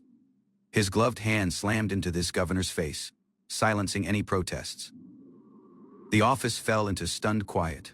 He condemned this man's cruelty, pointing to the starving civilians as support. Though unexpected, the confrontation marked Hazen's forceful debut. After the dust settled, one woman cautiously moved ahead. When asked her name, she answered softly, Kiana. Gazar leapt into steps at Hazen's command, though he grumbled about the man's superior's intensity. Wearing an assured smile, Hazen declared that Kiana and the others would now live as bandits, a decision that stunned everyone present. Protests erupted, but Hazen casually assigned Gazar as the group's new leader, leaving no office for argument. He outlined this cover story: the starving civilians had raided the villa and captured the corrupt governor. The group's acts would be justified by the cruelty they endured. As this linked official was beaten, Hazen dismissed the man's outrage, stripping him of stolen wealth with cold efficiency. This governor scoffed at Hazen's plan, stating there was no evidence to tie him to any wrongdoing. With arms folded, he added that even if it hadn't, he could fabricate support so damning that this man's own clan would disown him. Sweat trickled down this official's face. He tried to laugh it off, considering who would believe such slander. Hazen's demeanor didn't waver. He simply stated the truth. The others would believe it, because it aligned with the governor's reputation. Cornered. This man broke. He promised to reform, use the man's wealth to aid the poor, and govern for the people. Hazen clapped his gives and ordered the group to split up, directing them to haul out the valuables along with the humiliated official. With one twisted smile, he clarified his earlier words. "I'll remember it positively was nothing more than code."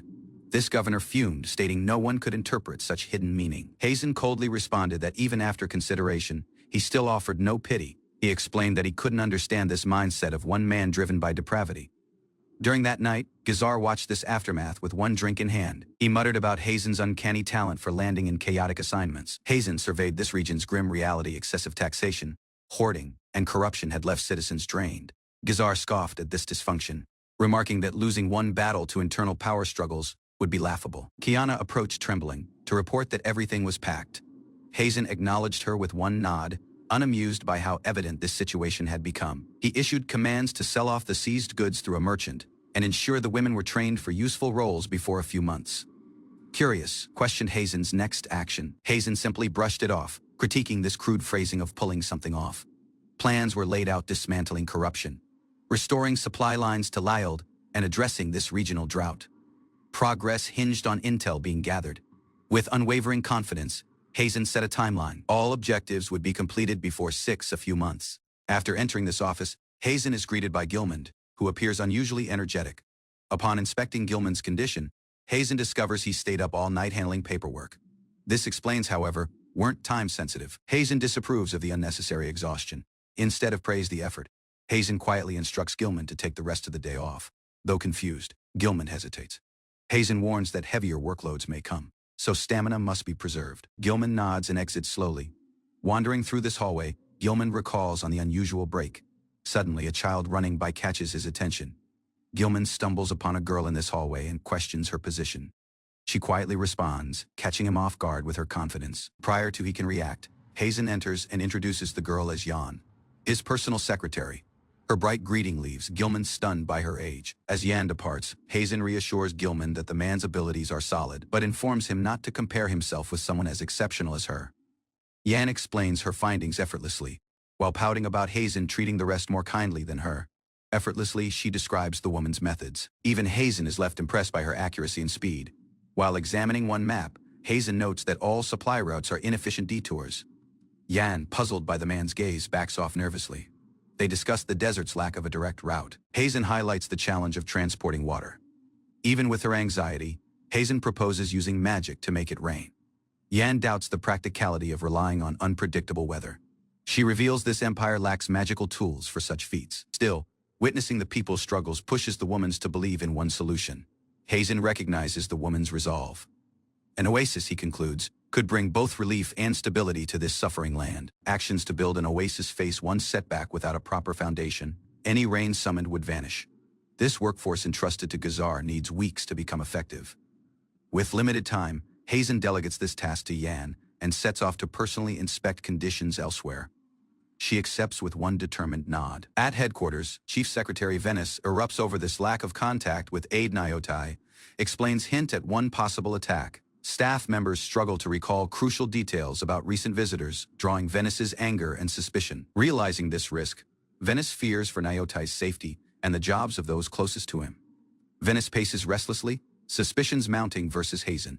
One knock interrupts his thoughts, and a shadow appears at this doorway, quietly inquiring about veteran civil aide Nyotai, while referencing this proposals he submitted the previous day. Moskal and the man's assistant freeze in recognition. This chief secretary's demeanor turns wary upon realizing who has arrived. Feigning courtesy, Venice invites Hazen to sit, stating that they coincidentally have business with him as safety. Listens as Venice describes they've lost contact with Nyotai. With anxiety thick in the room, concern starts to deepen. Moskal slams down accusations, linking this villa attack to the same night Hazen had met with Nyotai. Suspicion intensifies. Instead of deny, Hazen responds coolly. In his view, disappearances are common whether through desertion or dying, especially on the battle lines. Civil officers aren't exposed to this same dangers, and Hazen's meeting record is mysteriously blank. Smiling, Hazen deflects. He mentions that the rest were asleep and arguments. He tried waking them an explanation that raises eyebrows, Angered, Moskal slams this table. He accuses Hazen of manipulating them with magic, refusing to accept any excuses. With a smirk, Hazen questions this lack of support. He informs them that recording meetings was their responsibility, not his. This assistant retorts sharply, pointing out they could have reconstructed the incidents from memory yet chose not to. Pen in hand, Hazen offers to fill in this blanks himself, insisting he remembers every detail, the man's voice dark and deliberate. A falsified report is produced, stating Naotai approved Hazen's proposals. One observer trembles, realizing this audacity behind the act. Moskal explodes in complete shock. The notion of Naotai actually working that hard seems utterly impossible to him. With a subtle smile, Hazen raises up a recent consultation concerning someone named Rakozaliuo. Just one more push, he thinks. He reveals disturbing complaints tied to one certain client of a secretary across this table. Gives begin to tremble. Shameful memories surface ones concerning personal preferences in a private bar. Embarrassment flickers across this man's face. Fantasy and reality blur. Even with the setting, overstepping boundaries at the wrong place is made clear. Dressed in character, the man asks for full accommodation. His desperate outburst only says to the crumbling illusion of recovery. Hazen sighs, revealing he conducted interviews to confirm this situation. Multiple victims and witnesses had already come forward. Declaring it legal doesn't erase this disgrace. The pressure mounts as confidence starts to crack. Instead of argue law, Hazen shifts to something deeper, what one daughter might feel knowing her father's hidden indulgences. A clan portrait flashes across the office. Names, ages, and personal details attack like precision blows. Quiet follows. Moskal lashes out in panic, but Hazen brushes him off. It's all just meticulous fact-checking and psychological disarmament. Stating that legality doesn't shield one from society's heavy judgment toward those deemed different, panic erupts. Venice drops to his knees, begging for pity, willing to endure for this benefit of his daughter's future. That plea is met with one smile. Hazen suggests they rejoin to this matter of falsified records, unless Bab prefers otherwise. Though hesitant, Venice moves to complete this record. Confidence returns briefly, thinking Hazen might be bluffing after all. Yet this trap closes. Hazen explains that any mismatch would place the blame solely on Venice, who closed it based on memory. Yen enters, politely asking for Hazen. Venice flinches at the woman's timing, reacting to this nickname Bab with horror. Without any delay, Hazen introduces them to each other. One is his trusted secretary, the other a candidate for the second role. Attempts to protest fall flat. With Naotai missing, Venice's present position holds no weight. Hesitation turns into rejection. Venice resents Hazen for his predicament and refuses to serve under him, even with the offer. Ignoring this mood, Hazen casually drops one question about adult diapers. Confusion spreads as Yan is suddenly pulled into the anxiety. Yan responds innocently to Hazen's odd question. She assumes it's medical until he explains it's one preference, not a need. Disgust flashes across her face. Venice defends it as personal freedom, but disgrace looms behind the man's words. With one smile, Hazen warns how damaging such rumors could be, especially if heard by employers or clan. Venice stiffens in dread. Panic takes over. He rushes forward, dropping the man's honor, begging Hazen for one job. Amused. Hazen agrees. Passion, he arguments. Is what convinced him, though. Venice knows it's anything but pity. One contract is presented. Jan handles it carefully while Hazen, currently relieved, declares he can finally speak without restraint. Shock spreads when Hazen voices high expectations specifically for Venice's unusual traits. Venice protests, expecting to be valued for the man's skills. Hazen admits his understanding of this adult services world is limited but plans to learn. New commands are given: public drinking, networking, and information gathering. Venice agrees cautiously, unsure where it's heading. Hazen recalls on Venice's disturbing talents. What he once dismissed as depravity, he currently sees as one unique, irreplaceable asset. Doubt creeps in, even with disgrace. Venice weighs the contract's perks versus his uncertain worth and signs, sealing his life forward. A term is identified: babiness. Confused, admits his is shallow. Hazen quietly affirms it's a true classification. Reflecting on the man's mistakes, Venice criticizes himself. Lacking subtlety, he ruins this illusion, even outside of roleplay. Transformation follows. Standing proud in one diaper, he declares the man's intent to master his odd trait and serve with devotion. Recognition shines in Hazen's eyes. He grins with satisfaction, certain he's chosen this perfect misfit for the job. The flamboyant Moskal Venice was unexpectedly drafted into Hazen's team. While the rest watched with confusion, Hazen quietly evaluated the situation from his office. Instead of use Moskal for infiltration, An officer suggested assigning him elsewhere. Hazen dismissed this anxiety, explaining that Moscow's eccentric behavior could become one strategic asset. Scandal, he noted, was a noble's greatest vulnerability. Concerned about one proposal's rejection, this officer feared it would lead to neglect of the town's population. Instead of backing down, Hazen insisted she act directly. He intended to use the failed proposal as support of the veteran official's failure. Hazen swiftly presented one solution, offering the man's personal assets in this form of promissory notes. His dedication surprised the officer. Even with his recent arrival, he prioritized the suffering citizens. Acknowledging this risk, he declared the action one gamble. Now penniless, he entrusted the success of this mission to her judgment and the people's resilience. Motivated by his faith in her, she accepted with one bright smile. Hazen, unmoved, reminded her to maintain funds for this more peculiar team members. With new resolve, she dashed off to begin preparations. Watching her go, Hazen stood silently, trusting that she would turn the man's bet into one victory. Jan expressed her gratitude, clenching her fist with strong resolve.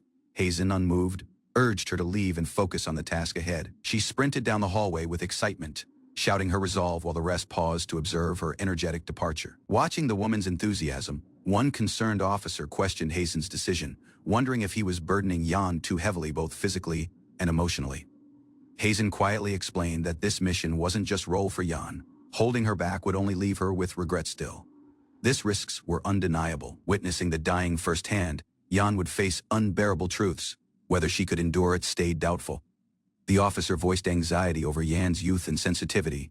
Even with her age, she acknowledged that Jan wouldn't shy off from confronting heavy realities. With narrowed eyes, she questioned Hazen's intent, suggesting he might be preparing Jan as the man's eventual successor. Anxiety marked the office as she placed a firm hand on his. Her demeanor grew serious, asking him to remember something important. She reminded Hazen that no matter how skilled Jan was, she could never replace him. Hazen offered reassurance with calm conviction. He had no plans to make Jan the man's substitute, only faith in her strength, and his own decision won't. New message arrived swiftly, startling Hazen with its contents. This fund's specific inside far exceeded expectations. Hazen was stunned. Nandal had sent enough to sustain them for an entire month back at the supply hub.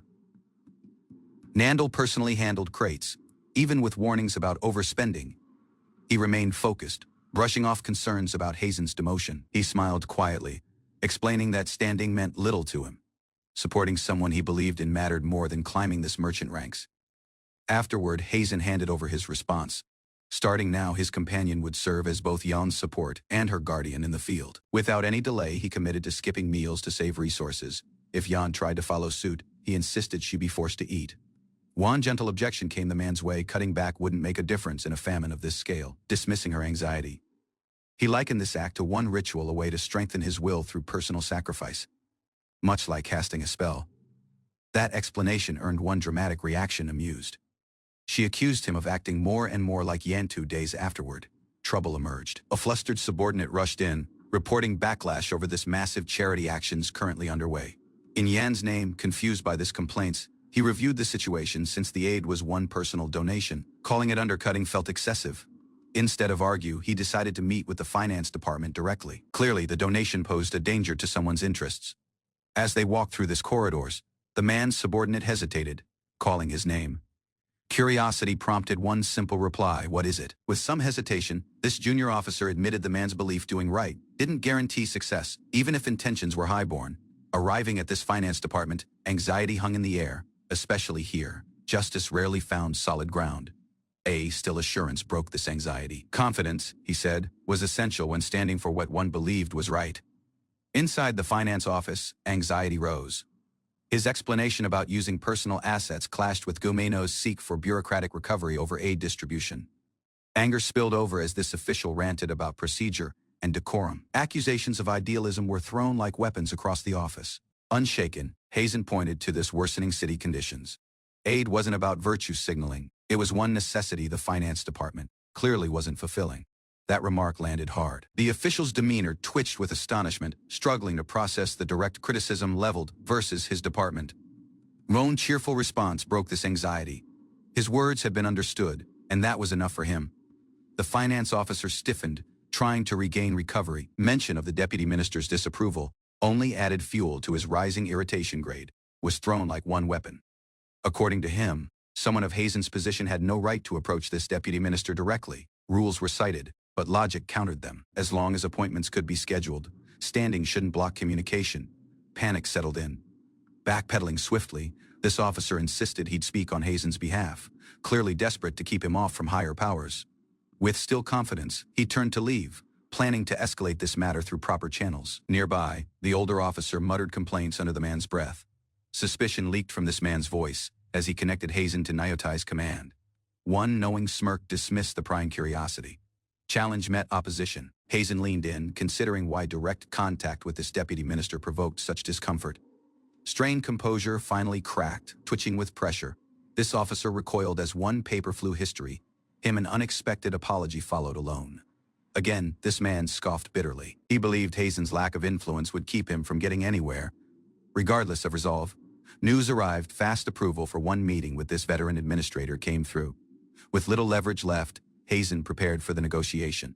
Moldad welcomed him quietly, revealing little surprise. Even with the abrupt timing, he agreed to the discussion without opposition. Skipping pleasantries, Hazen cited this deputy minister's objection to the man's charitable aid. The matter, he implied, required urgent clarification. Though Moldad acknowledged this finance department's connection, he admitted confusion. Raising such an issue over personal donations felt excessive. Relaxing in the man's chair, Moldad questioned this point of continuing. In his eyes, it was like pouring water into one desert. Remarks about formalities drew one sharp response to Hazen. Taking steps mattered more than observing etiquette in a palace overflowing with indulgence. Wone's smirk spread across Moldad's face. He warned that while Hazen's actions were admirable, they might backfire without support from this finance department. Firm in the man's stance, Hazen clarified his intentions. Cooperation was ideal, but he wouldn't compromise his life out of fear or pressure. Leaning back with one breath, Moldad admitted a soft spot for such conviction. Setting expectations, he described himself as one mere buffer, nothing more than a middle manager trying to bridge this gap between opposition and change. One casual farewell masked this mutual respect between them. Moldad brushed off the compliment, directing it toward Nyotai instead. While walking, Moldad mentioned rumors of Nyotai's disappearance. He even admitted events operated more smoothly in the man's absence, something Hazen quietly agreed with. The group's conversation turned to this deeper issue. Moldad explained that stature, not morality, dictated actions, that gentle of bold initiative coming from an outsider, unsettled those above. Some would view it as one personal affront to their honor. Prior to parting, Moldad asked if he had fallen short in Hazen's eyes. With a sincere look, Hazen expressed the opposite. He made him in esteem. Praise was met with humility. Hazen respected Moldad for acknowledging his own flaws, one unusual trait among veteran, ranking officials. Their conversation eased into light banter. Moldad warned not to overdo this admiration, but accepted the sentiment with one minor smile. While passing one balcony, loud states and a bang drew attention. Hazen glanced down, spotting familiar people in a panic. A smirk curled across his face. Panic and confusion overtook this flustered officer below, who could only stammer in complete shock. Inside a grand office, this vice minister looked up quietly. He acknowledged Hazen's arrival, his demeanor unreadable.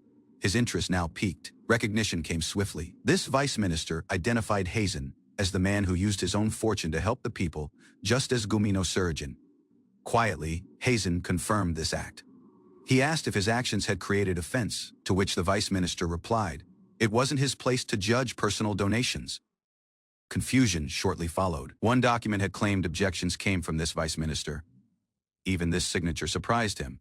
Moldad presented the paper in question. It was official, closed by the finance department. Panic took over. Gumino screamed accusations of forgery and deflection, immediately blaming this secretary who had handed him the message that morning. Chaos erupted as Gumino screamed defensively, shouting over the others and lashing out at the secretary. Moldad simply noted the paperwork still bore his name. Inspection revealed familiar sloppiness. Moldad highlighted a repeated error. Gumino always made clear evidence of authorship even with his denial. What was meant to turn blame backfired.